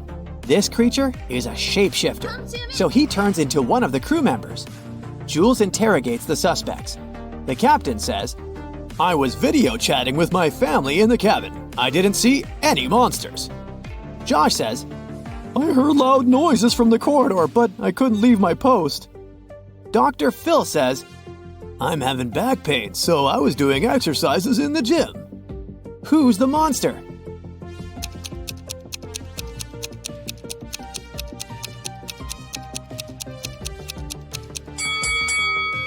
Phil, take a look at his palms. Both of them are left. This monster seems to have a poor understanding of human anatomy. Jules puts the monster in a cage, and now her task is to find the real Phil. Crack this rebus to help her figure out his location.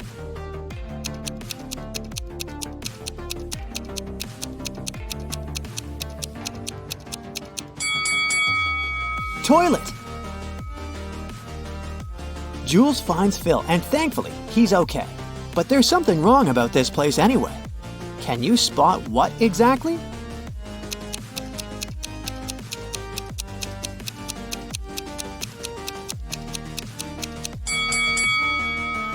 There are too many hands on the clock.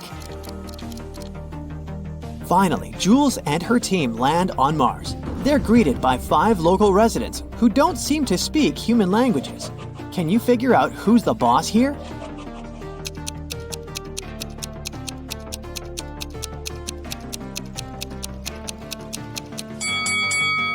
All 5 guys are wearing some kind of crown, so it's hard to tell who's the king. But if we take a look at their shoes, we'll see that only the 4th guy is wearing shoes different from everyone else. He must be someone special. Jules jumps from a spaceship without any parachute and survives. Oh my god. How come?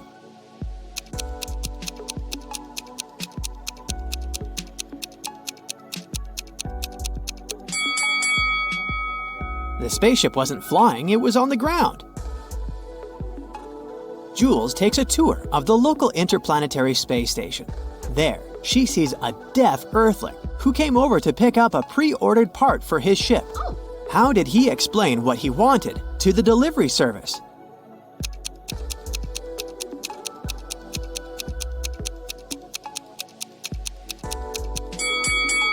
He just said it. He's deaf, but we didn't say that he was mute. Jules accidentally steps on a local resident's foot. On Mars, it's a serious crime, so they immediately arrest Jules and put her in a room with 3 doors. All the doors lead to freedom, but unfortunately, each way hides a dangerous surprise. The first door is guarded by angry dogs. Behind the second door, there's a huge lit firecracker that should burst in 5 minutes. A furious guard with a baton is waiting behind the third door. What would you rather choose?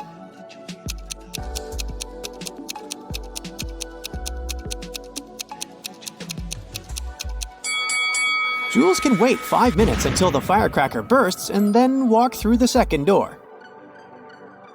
Jules returns to her spaceship and goes to the lounge area to get some rest.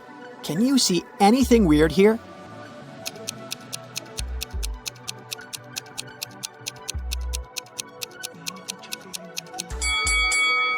Take a look at the big screen. There's a video screensaver saying, "Welcome to Mars." The mirror should have reversed the letters, but it didn't.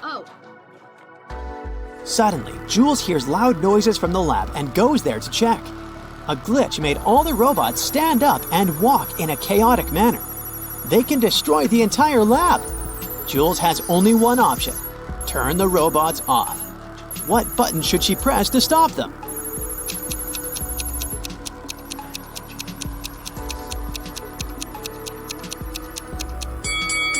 The inscription that says, "Shut down all robots," has a wire linked with the third button. Jules calls other crew members to help her fix the mess in the lab. Oh, no. There are 3 hidden emojis in this location. Can you spot them?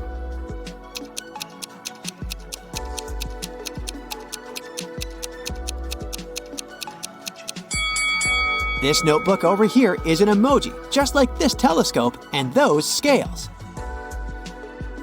Jules goes to bed. The next morning, she wakes up in an abandoned space station. She explores the area and comes across 3 tunnels. There's a portal leading to Earth at the end of each tunnel. But there's a twist. Creepy space monsters are waiting in the first tunnel. Venomous scorpions are crawling all over the second tunnel. The third tunnel has motion detectors spraying strong acids that can dissolve any metal. Which way is more or less safe?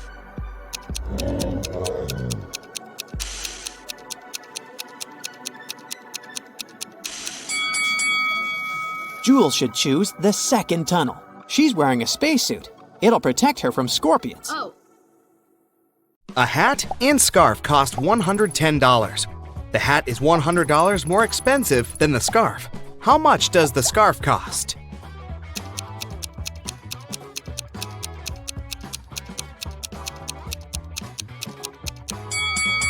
$5. It means that the hat is $105, which is exactly $100 more than the scarf. Mia was a shop assistant on a giant cruise liner. Once, she found an expensive watch in the boutique where she worked and announced it on the radio. Soon, 4 people showed up in the store. Each of them claimed it was their watch. Mia looked at all of them attentively and realized who the watch belonged to. Can you figure it out too?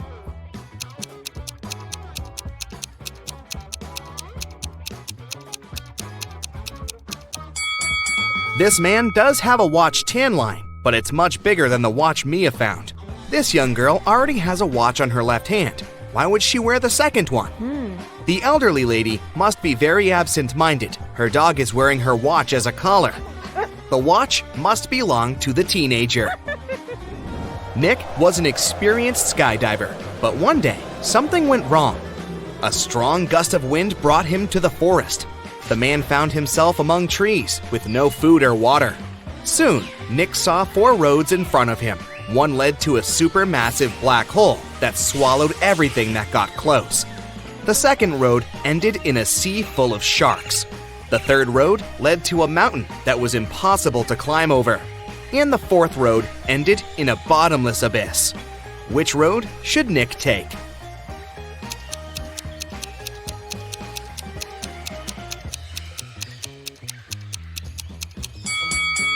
He should follow the third road. No one says he has to climb over the mountain. He can simply go around it. During which month do people sleep the least?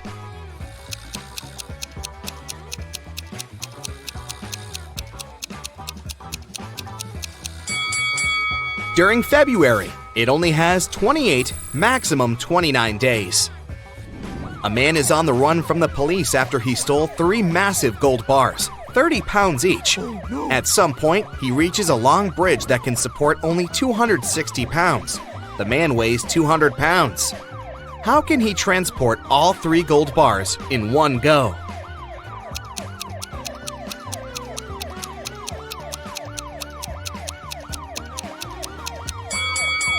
He has to walk across the bridge while juggling the bars. It means that at any time, only 2 bars will be on the bridge, since the third one will always be in the air.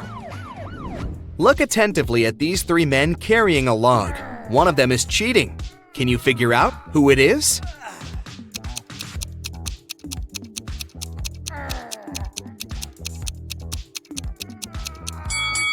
It's the man in the middle. For one thing, he's wearing a suit, which is a strange choice of clothing for such a task. Plus, his face is quite relaxed, and his eyes are open. It doesn't look as if carrying the lug feels like hard work for him. One evening, Emma went to take out the trash from her coffee shop. She was about to leave when she spotted something dark in the corner behind the trash bins. It was a young woman, and she was unconscious. Oh my God. Emma rushed to her. The girl's bag and smartphone were lying nearby on the ground. The first person on the contact list was named Big Sis. Emma called the number and heard a female voice.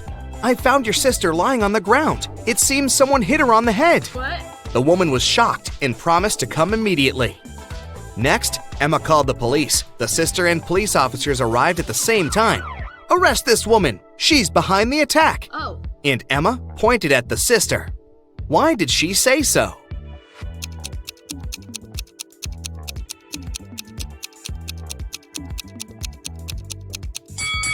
She didn't tell the sister where to come. How did she know the address? Oh. There are 4 cups on the counter, all of them upturned and hiding the same number of sweets underneath.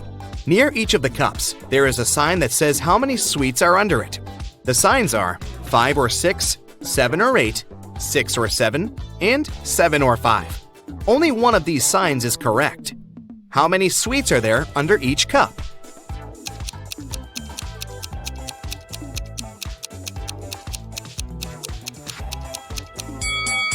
Since only one sign is correct, the right number can't appear twice. Otherwise, more than one sign will be correct. It means that there are 8 sweets under each cup. Luke took part in a scientific experiment, but something went terribly wrong. He ended up in a place where there was nothing but 3 portals. One of them led to a polar desert in Antarctica. The second one opened into a volcanic crater filled with molten lava. And behind the third portal, there was the age of dinosaurs, with huge diplodocuses roaming around. Which portal should the man choose?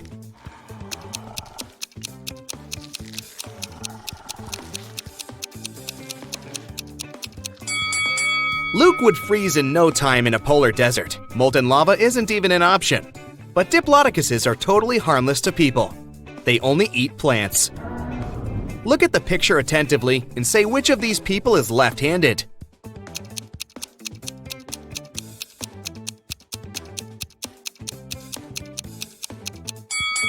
It's the waiter. It's easier for a left-handed person to hold the tray in the right hand and deal with the food and drinks with the left, dominant hand. Detective Henry Taylor was getting ready for work when he heard screams from his neighbor's house. He rushed there. The door was locked. The man had to kick it several times before it opened. He found his neighbor, Miss Anderson, in the living room. She was tied to a chair. "Oh, I'm so happy you heard me shouting. An hour ago, a man knocked on my door and said he was an electrician. But as soon as I let him in, he tied me up and took all the priceless paintings I had got from my grandfather, and then he just ran away." Detective Taylor had to arrest the woman for staging the theft. How did he know?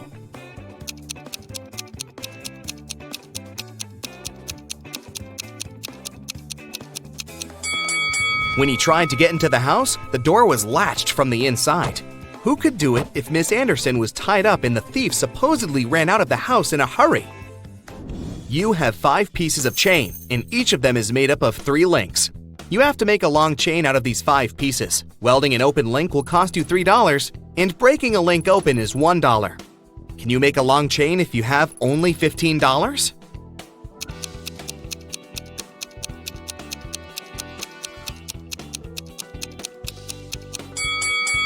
First, take one piece of chain and break all of its 3 links open.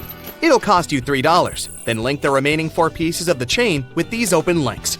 Welding these links will cost you another $9. In total, you'll only pay $12.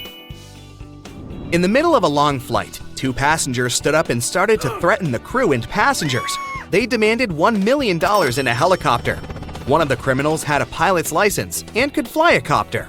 When the plane landed at the nearest airport, the passengers got everything they had requested: a case full of money and a helicopter.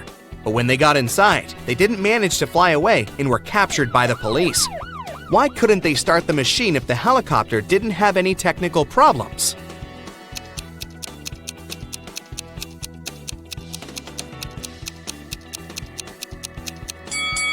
The helicopter was okay, but there was no fuel in its tank.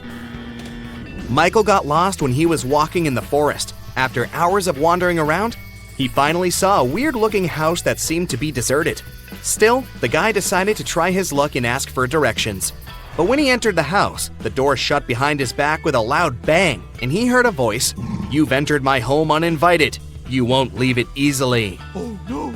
After that, Michael found himself in a room with 3 doors. The voice told him that only one of those doors led to freedom. Behind the first door, there were starving wolves. The second door hid a furious werewolf. And behind the third door, there was a huge, raging campfire. Which door is safe?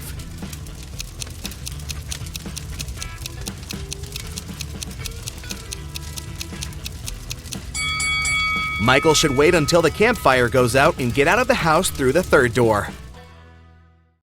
Karen is at a corporate party. Her boss, Mia, brings a bunch of identical envelopes and says, "I personally put the grand prize in one of these envelopes. It's a certificate for a trip to Bali." But no worries, the remaining envelope contains consolidation prizes prepared by our sponsors. Can you help Karen win the trip to Bali?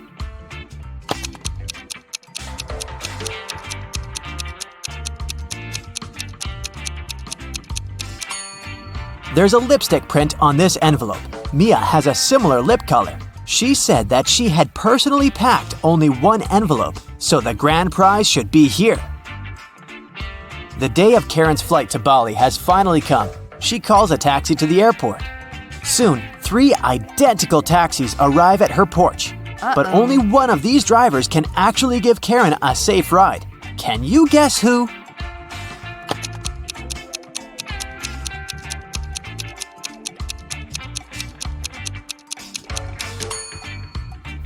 The second car has a flat tire, and the driver of the third taxi is a werewolf. Take a look at his claws. It's a full moon, so he'll turn into a wolf soon. Therefore, Karen should choose the first taxi.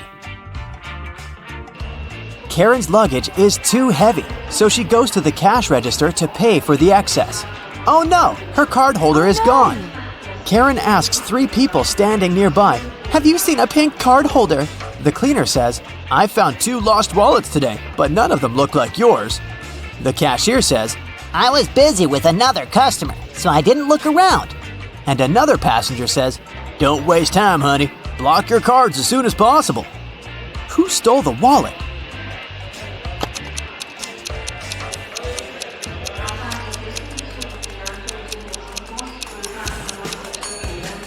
Nobody. Karen put it in the fold of her hat and forgot it there. See? On the plane, the steward asks Karen to switch seats with another passenger. Karen can choose one of these 3 seats. Can you help her figure out the best option?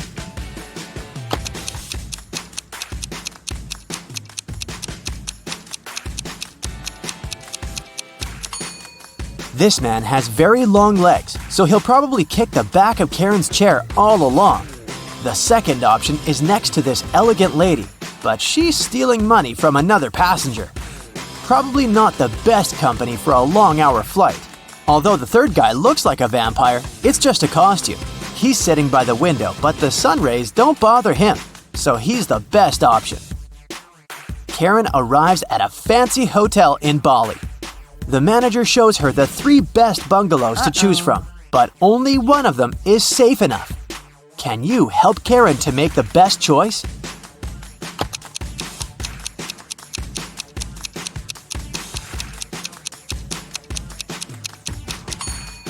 The first bungalow doesn't have a door, which makes Karen an easy target for robbers and mosquitoes. And there's a scorpion under the bed in the third bungalow, so she should choose the second one. On the beach, Karen meets 3 ladies who claim to be millionaires and show her pictures to prove it. But one of them is fake rich. Can you guess who?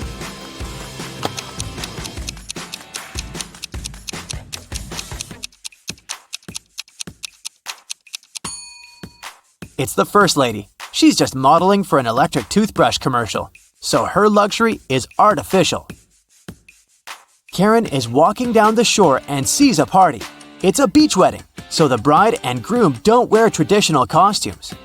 Can you find the newlyweds among these people?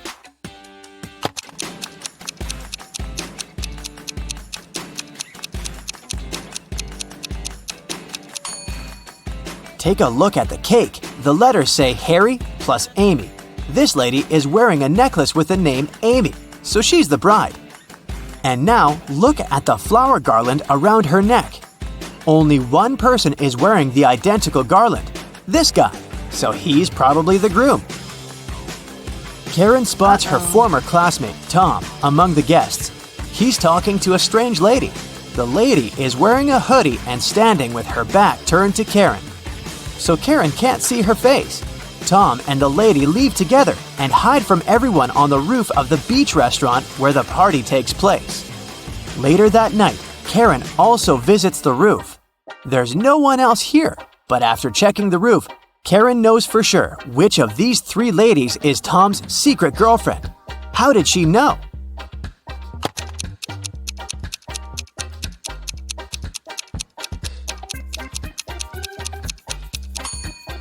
The third lady's dress is decorated with gold sequins. She lost one sequin on the roof. Tom sees Karen and invites her for a walk along the shore. She spots 4 weird things right away. Can you see them too?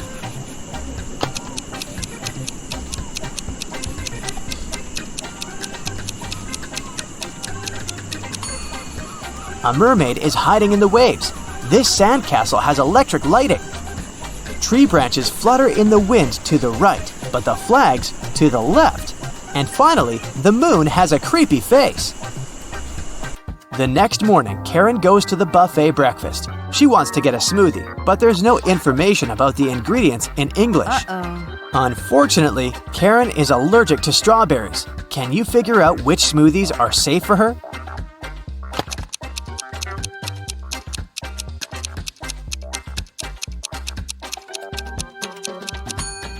It's all about the color. Only the green and yellow smoothies don't contain any strawberries for sure.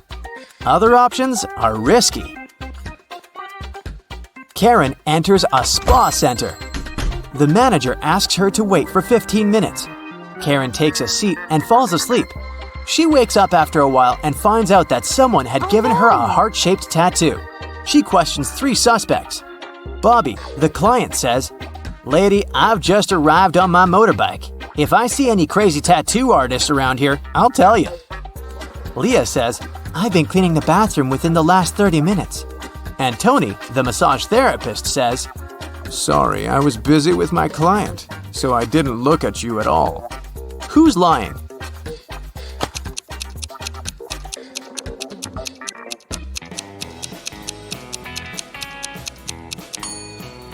Bobby. This motorbike has flat tires, and besides, it was already there when Karen entered the spa. Luckily, the tattoo was temporary, and the massage therapist helped Karen to remove it, but he charged her $5 for his help. Karen arrived at the spa during happy hours when they offer a 45% discount on all services, so Karen paid only $12 for a 1-hour massage. Also, she had a pedicure for $7. When Karen left, she found a $50 bill on the ground. How much money did Karen spend in total? Can you count?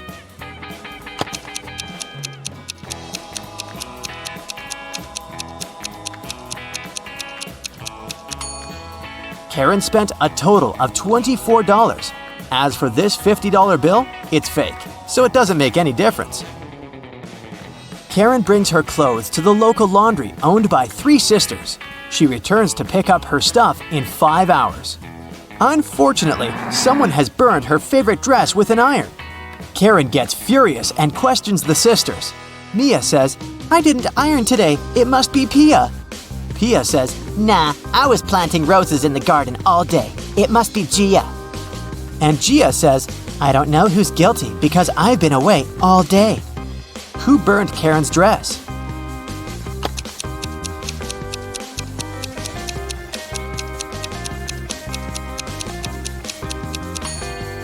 It was Pia.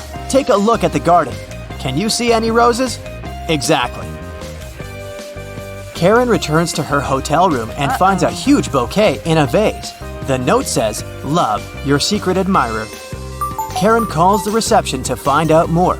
The manager says, "One of the hotel's male guests ordered the flowers, but I can't reveal his name." Only 3 male guests stay in this hotel at the moment: Hans, Jacques, and Will.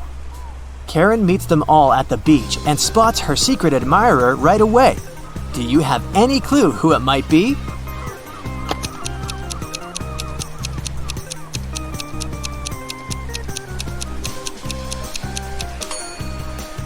Karen received pink lilies. Take a look at Hans's shirt. It has a print with pink lilies. He loves these flowers, but this doesn't prove anything. Will has a tan line from a wedding ring, and he's taking pictures of his wife surfing. But Jacques is writing in the sand, and his handwriting looks suspiciously similar to the love note. Spotted! Karen and Jacques go for a walk. He brings her to a pier with 3 boats. Jacques says, "If you manage to guess where my boat is, I'm going to give it away to you." Can you help Karen find the right answer?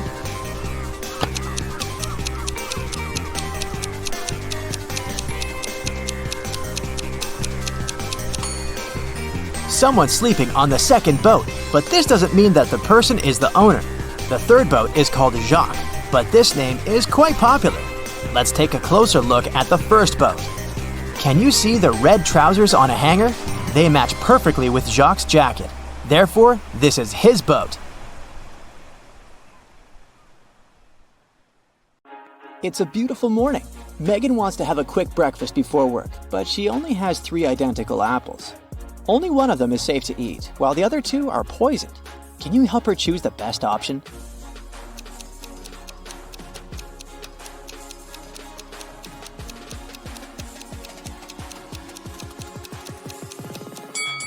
The second apple has a caterpillar in it, which means that there's no poison in the fruit, so it's safe to eat. Megan is riding her motorbike to work as usual. She drives around the same corner at a certain speed every day, regardless of whether it's rainy or sunny. However, if it's cloudy but not rainy, Megan usually goes faster. Why?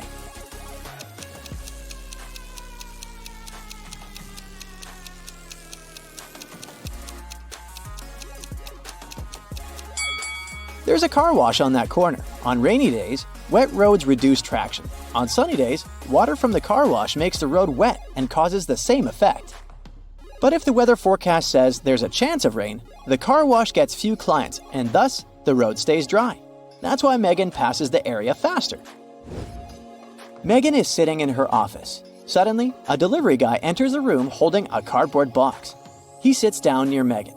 Although she can't see, hear, or smell the contents of this box, she knows for sure what's there. How?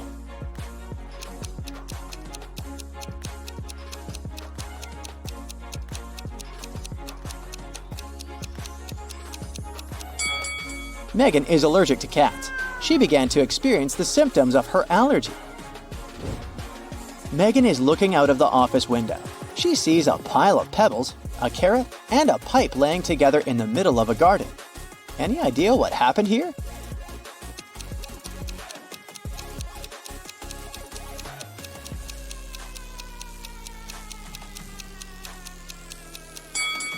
Megan saw the remains of a melted snowman.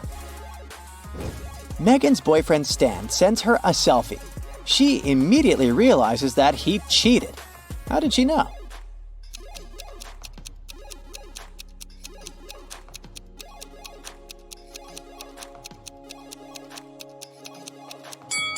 Take a look at the background. There's someone's lipstick on the dresser. The lipstick probably doesn't belong to Megan. That's why she suspects that another woman has been visiting Stan's apartment. Megan goes to the office kitchen and finds 2 identical lunchboxes in the fridge. Can you find 3 differences between them?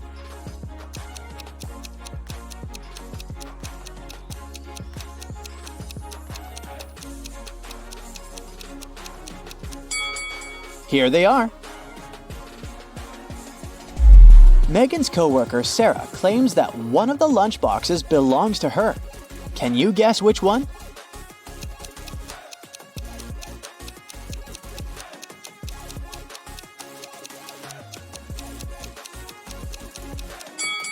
The lid of the first lunchbox has a nail polish scratch on it. The color of the nail polish matches Megan's purple nails perfectly. Therefore, the second box must belong to Sarah.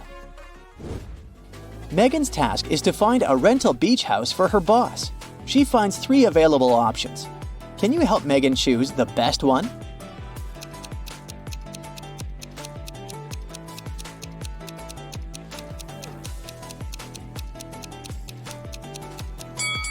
According to the info box, the first house will be completed in 100 years, so it's probably a scam. The second house should have 4 floors, but it only has 2 according to the picture. Therefore, Megan should pick the third option. After work, Megan goes to a hairdresser. A group of clients is waiting in the lobby, but it's not that simple. One of them is not from this planet. Can you guess who?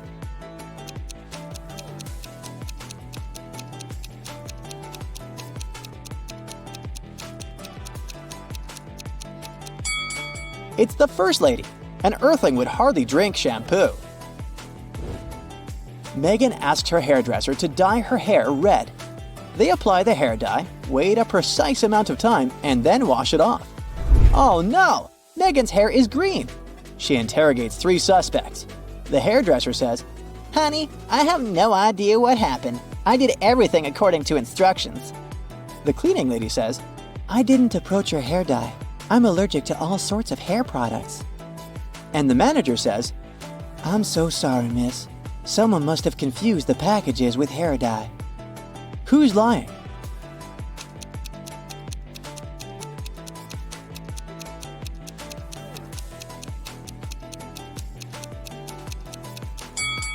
The cleaning lady. She would hardly be able to work in a beauty salon if she really had allergies to all sorts of hair products. Megan is meeting her friend at a new nightclub. She enters the building and gets lost in the basement. Megan faces 3 doors leading outside this trap. Behind the first door, there's a bunch of gross snakes. Although they all look the same, some of them are venomous and some of them are not. Behind the second door, there's an ancient magic box.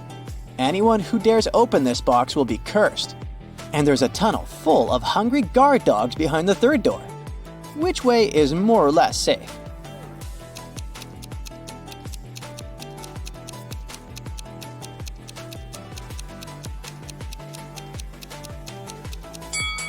Megan should choose the second option. She can simply walk past the box without opening it and avoid the curse. Luckily, Megan manages to escape and finds the nightclub. The guard at the entrance demands a password. Megan forgot it. She only remembers that it's a 6-number combination. Can you help her crack the code?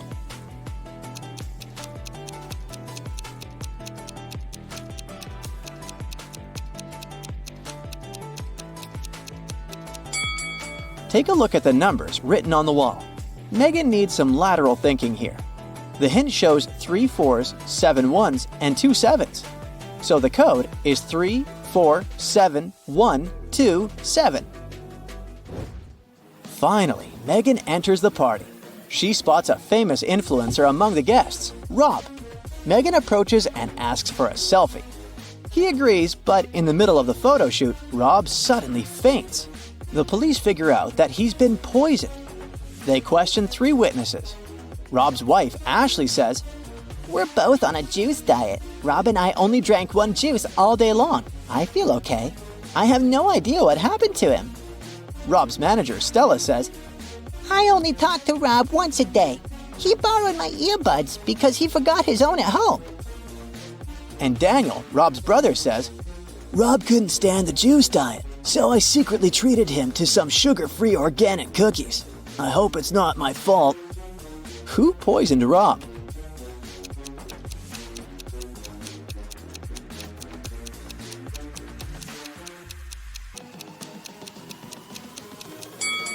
Stella. There's a bottle of ear poison inside her pocket. She put it on the earbuds. Finally, Megan arrives home. Oh no! Someone stole her favorite antique vase. She calls the police and they question 3 neighbors. Mia says, I was out of town. I just returned an hour ago and I was so tired after a long drive that I immediately went to bed. Tyler says, I was getting ready to paint my house, but it didn't seem the rain would stop soon. So I went to the movies instead. Anna says, My sister got sick. That's why I was busy looking after my little nephew. Who's lying?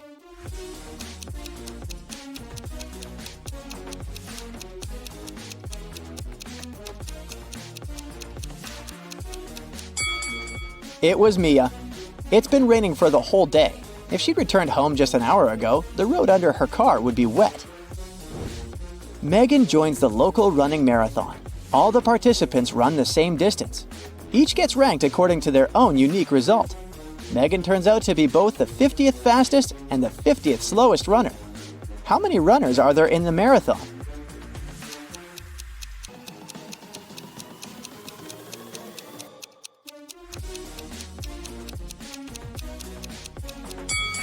Even though 100 sounds like a clear-cut answer, it's actually 99.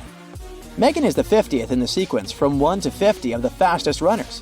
If she's the 50th slowest, there has to be 99 runners ranked from 50 to 99. Megan is visiting the world's tallest skyscraper. It took 7 years to build it. Every year, the builders managed to double its height. How many years did it take the skyscraper to reach half its maximum height?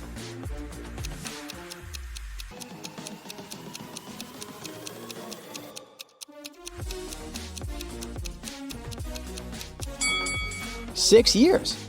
If the constructors doubled the building's height every year, the skyscraper had to be half its final height a year before it was completed. Wow, you'll have 5 seconds for each of the illusions. Get ready for your mind to be bent. Can you tell which of the 2 yellow lines is longer? Seems obvious to me. Oh wow, I was wrong. None of them is longer. They are exactly the same length. This is a Ponzo illusion, not a Ponzi scheme. Your brain judges an object's size based on its background. Here, your brain decides the upper line that's further away has to be longer to catch up with the line that's closer. Here's another one for you. Do you think these lines are parallel to each other?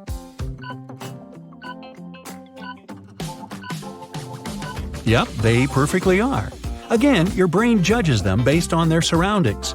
All those short intersecting lines make you believe the longer lines are messed up. What about the red lines in this image? Are they straight or curved?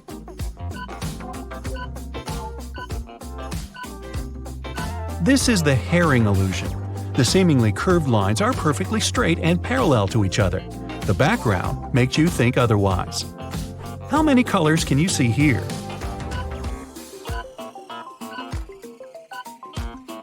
Did you get red, purple, and green? In that case, you're all wrong. If you zoom in on this illustration, you can see all the spheres are of the same color. The stripes in the foreground make you believe the spheres are of different colors too.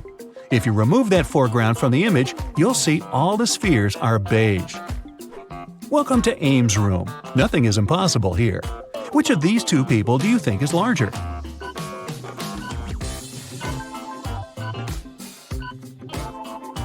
An Ames room only seems to be a normal rectangular construction. It has slanted walls and an inclining ceiling and floor. The right corner is closer to you than the left corner. Your brain is used to rectangular rooms, so it corrects the image for you. The room seems normal, and the people inside seem weird. How many prongs do you think this trident has? The correct number is 3. Nah, just kidding. That would be too obvious. The empty space between the prisms forms the central prong. Take a closer look at the top of the prongs. There are just 2 openings. Can you tell what animal is hiding here? The secret here is to shake your head back and forth, or you can zoom out on the image. When you see the tiny version of it, it's obvious there's a cat hiding behind all those lines. Now, focus on one point of this image for at least 15 seconds. Don't think of anything else, just keep looking. Can you see the image disappearing?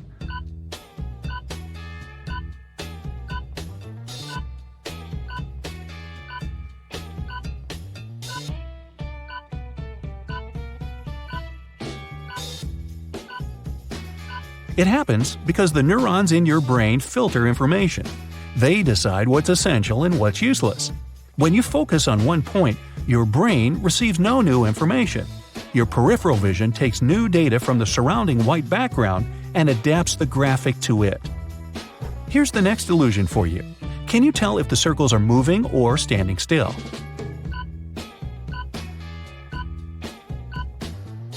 This image isn't animated. It's an example of a peripheral drift illusion that makes you see still images as moving ones.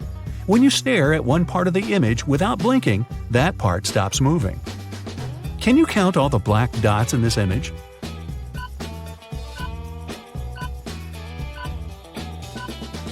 Three, 4, 6? There are 12 of them, but you can't see them all at once. That's because your peripheral vision fails you at tasks like this. What do you see in this image?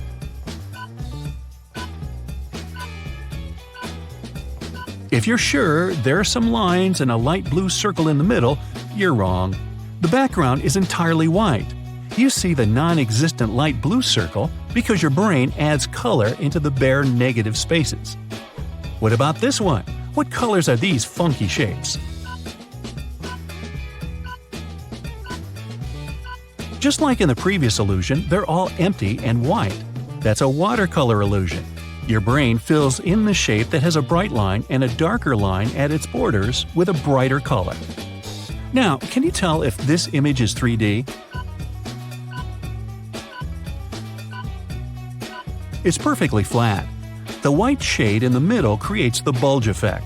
If you move closer, you'll notice it spread its luminance. The task here is simple. Follow this spiral from the beginning to the end.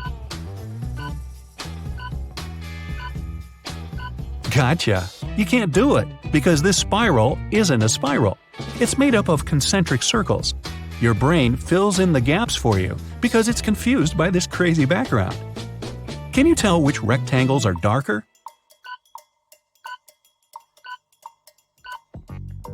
Believe it or not, the rectangles under columns A and B are the exact same color. The surrounding black and white bars make you believe column A is way darker. Can you find the right shadow for this fun couple?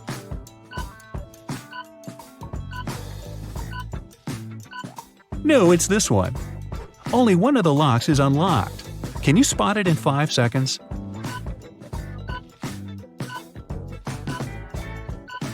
Good job! This drawing is missing one piece. Pick the right one out of the 3 possible options.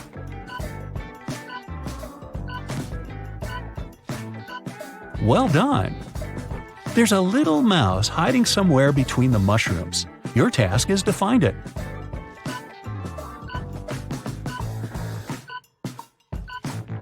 There it is, cute little thing.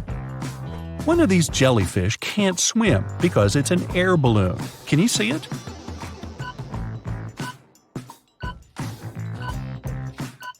Well, it does look a lot like a jellyfish. What's that chirping? All birds but one are having a chat. One of them doesn't speak their language.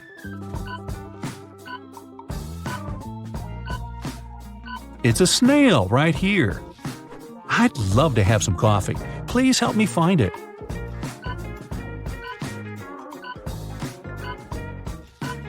Yay, it was hiding here all the time.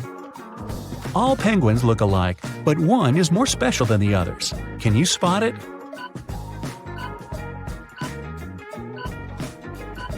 This little guy right here has slightly different eyes.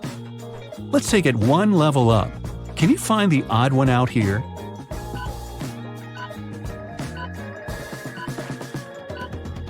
You could be a detective with your sharp eyes.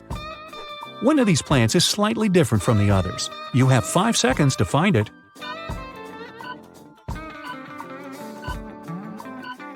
Here it is. All these moons must produce a lot of light. Pick the odd one out.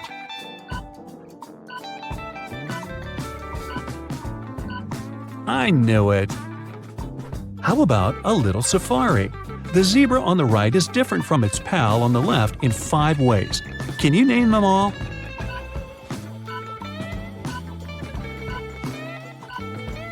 I only found 3 differences. Oh, now I see. How about these lions?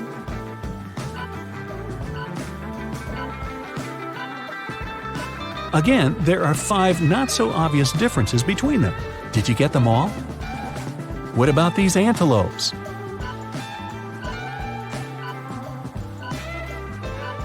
Oh, I didn't see the red nose. What a beautiful and peaceful landscape.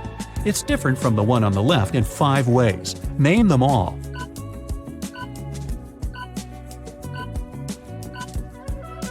Well done! Here are 2 scenes from a busy city life for you. The task remains the same. I only managed to find 3 differences here. Let's go see some waterfalls. Something is wrong with the second image.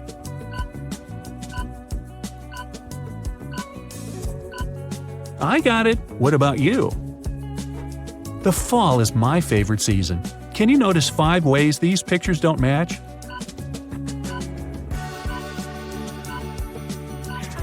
Fantastic! It's beach time, but you can't relax until you find 5 differences here.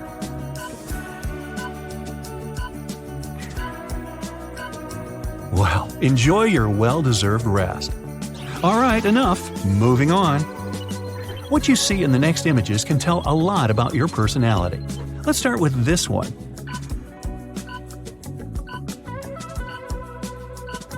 If it's a woman reading a book to you, you're a practical and goal-oriented person. You work a lot.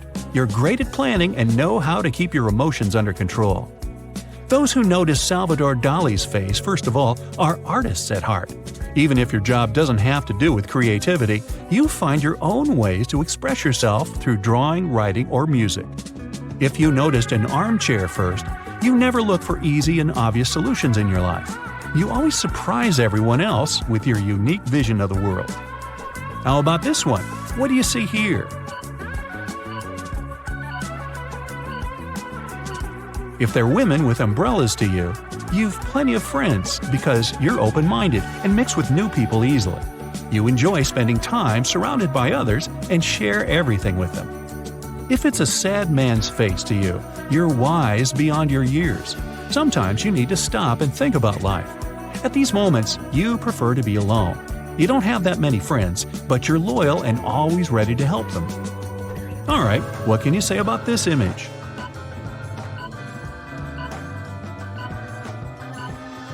If it's a man sitting down by the water to you, you must be smart and careful with what you do and what you say. You always think twice before making an important decision and rarely regret anything you've done. If you see a face here, you're more emotional than rational. You'll always pick a new and unknown path and never think for too long when you have to make a decision.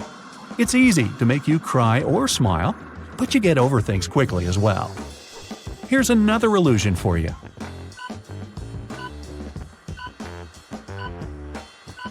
If it looks like a couple of playful squirrels to you, you must be a natural explorer. You don't feel happy staying in one place and are always the first to try new things and visit new places.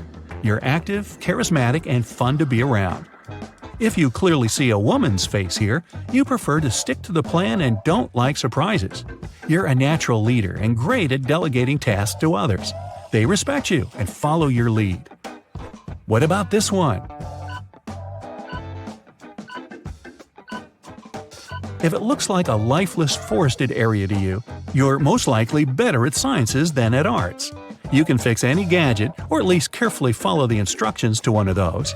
Your mind is a well-organized chamber. If you instantly saw animals here, you must be into arts and creativity. You don't even know manuals exist. You like to live in the moment and always listen to your heart. Okay, bad news. You got taken.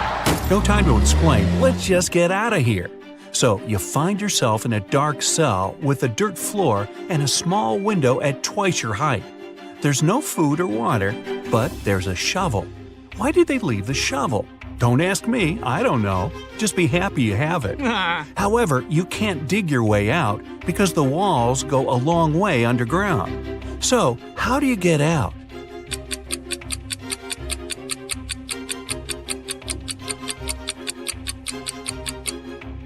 You can still dig and make a high dirt pile that will make you reach the window and get out of there. So you do just that and find yourself in a dark corridor. You have nothing to do but to go straight, hoping that sooner or later you'll find the exit and get out of this creepy place. Half an hour later, you approach a metal door. You have to enter the passcode, but here's a hint. Berlin, 600. Paris, 400. London, 600. Rome, 200. Toronto, what's the passcode?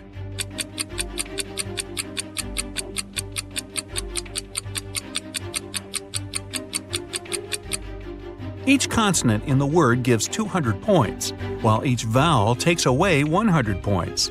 In the word Toronto, there are 4 consonants that give 800 together. 3 vowels take away 300 points. So the passcode is 500. The door clicks and you leave another obstacle behind. Soon, you approach 3 more doors. Behind the first one, there's an iron block with a movement sensor that will crush everyone who enters.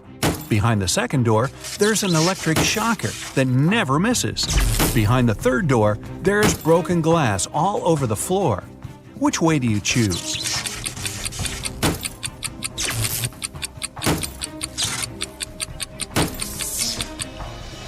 You pick the third door, obviously. You're wearing some boots, right? So, walking on the glass is definitely not going to be too hard of a task. You follow the tunnel till you reach the next room.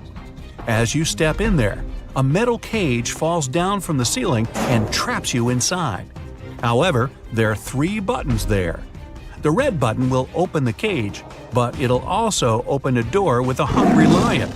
The blue button will fill the cage with water for 10 minutes, and only then will it open the door. However, keep in mind that people can only live 7 minutes without oxygen. The green button will set the room on fire, but will open the cage door in 5 minutes. Which one do you choose?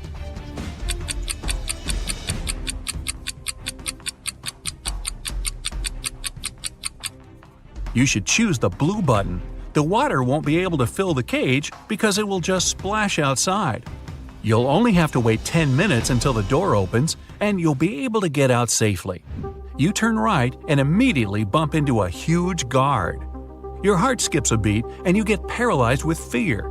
To your surprise, the guard looks down at you and asks, "Want to pass?" Speechless, you just nod. Okay. You see, no one here wants to play riddles with me. If you solve one of my riddles, I'll let you go and won't tell anyone I've seen you. Deal? You nod again, and here comes your riddle. What is that invention that lets you see right through walls?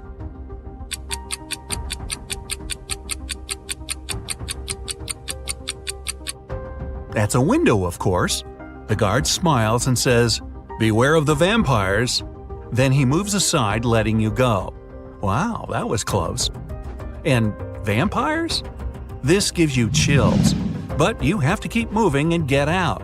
And again, another door that requires a passcode. Can you crack it? There's a hint again. You should continue the sequence. OTTFFSSENT.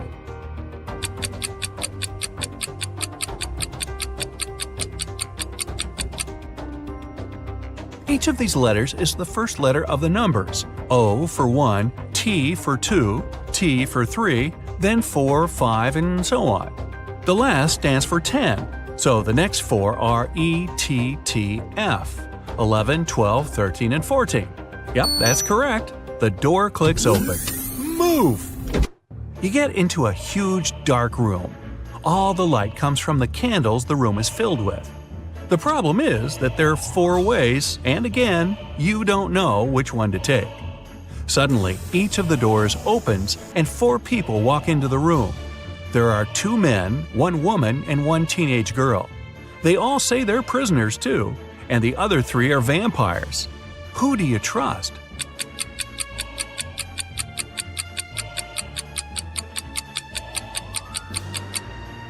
You should trust the second man. He's the only one who casts a shadow from the light of the candles. The other 3 don't, so they must be vampires. So you rush to the man and you shut the door behind yourself. It'll probably slow them down for a while. As you're running, the man tells you he's been here for at least 3 days. The next obstacle is something he couldn't solve by himself, so he couldn't get out. There's just one try, and if you fail, the exit gets blocked for 24 hours. Finally, you come across another door with a robot guarding it. To let you go, the robot needs you to say the password. The tricky thing is that the password is different each time. The man said that as he was hiding in the room, he saw the vampires passing it twice. The first time, the robot said 12, and the vampire said 6. The other time, the robot said 6, and the vampire said 3. When the man approached the robot the last time, the robot said 8. The man replied 4, but the robot didn't let him in.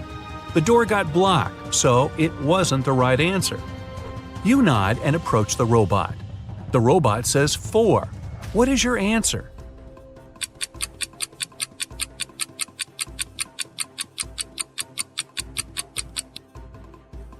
The answer is 4. The rule isn't dividing the number by 2, but saying the number of letters in the word. Your answer is accepted. The robot opens the door and lets you go. Again, another dark room. But as you step into it, you get surrounded by 8 hungry dogs. In the middle, there's a meat cake standing so high on the table that the dogs can't reach it. To calm them down and make them your friends before they make you their dinner, you have to feed them the cake. But here's a tricky thing. The knife is magical and can only make 3 cuts. After 3 cuts, it disappears. Your task is to divide the cake into 8 equal pieces with these 3 cuts. How can you manage that?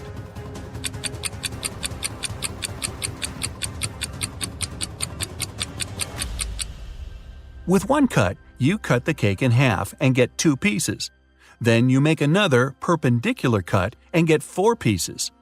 With your last move, you have to cut the cake in the middle horizontally, splitting each of the 4 pieces into 2 at once. Great job! Now, give each of the dogs a piece of cake and get out of there immediately. You rush to the door and lock it behind yourselves. You're in a tunnel again, and this time there's no light at all. You move in complete darkness, putting your hand to the wall so that you know where to go. You walk like that for at least half an hour when, finally, you see some light. You run towards it and come across another massive door that requires a passcode. Luckily, there's a hint again, but there will be 2 questions appearing one by one. To get the passcode, you have to solve both of them and put the answers together. Ready? How many months have 28 days?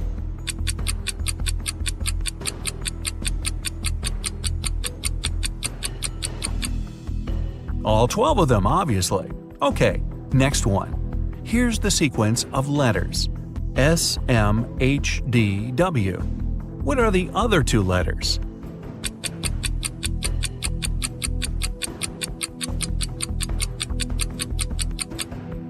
S stands for seconds, M for minutes, H for hours, D is for days, W is for weeks. So the next letters are M for months and Y for years. And the full passcode is 12MW. The door clicks and you're outside. Finally! There's actual air and sun. But before you start thinking about what happened and what to do next, a police officer comes up to you. With him, there are 2 ladies wearing paper bags over their heads. "Sir, are you Mr. Jones?" the police officer asks. You reply, "That's you exactly." However, the police officer looks suspicious. "Well, we can't know for sure that you're not one of these criminals pretending to be someone else, so we have to test you. One of these ladies is your bride. Tell us which one it is." And now, you finally remember what happened. It was your wedding morning. You were about to get married, and then you found yourself in that dungeon. Well, the problem is that you haven't seen your wife-to-be wedding dress yet, so you can't even tell which one is the right one. Is there any other way to tell? Think carefully. With their faces covered, these girls are absolutely identical.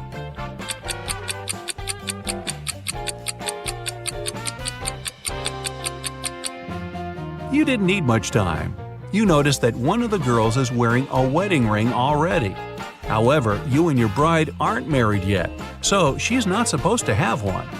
And the one who doesn't have it is yours. Congratulations! The girl removes the bag, and you see that it's really her. Right behind you, the door opens and the vampires walk out. You're about to start screaming, but they take off their wigs and they turn out to be your friends. So, was it all a prank? Well, yeah, it was. But don't be mad. You had fun, right? Well, most of the time.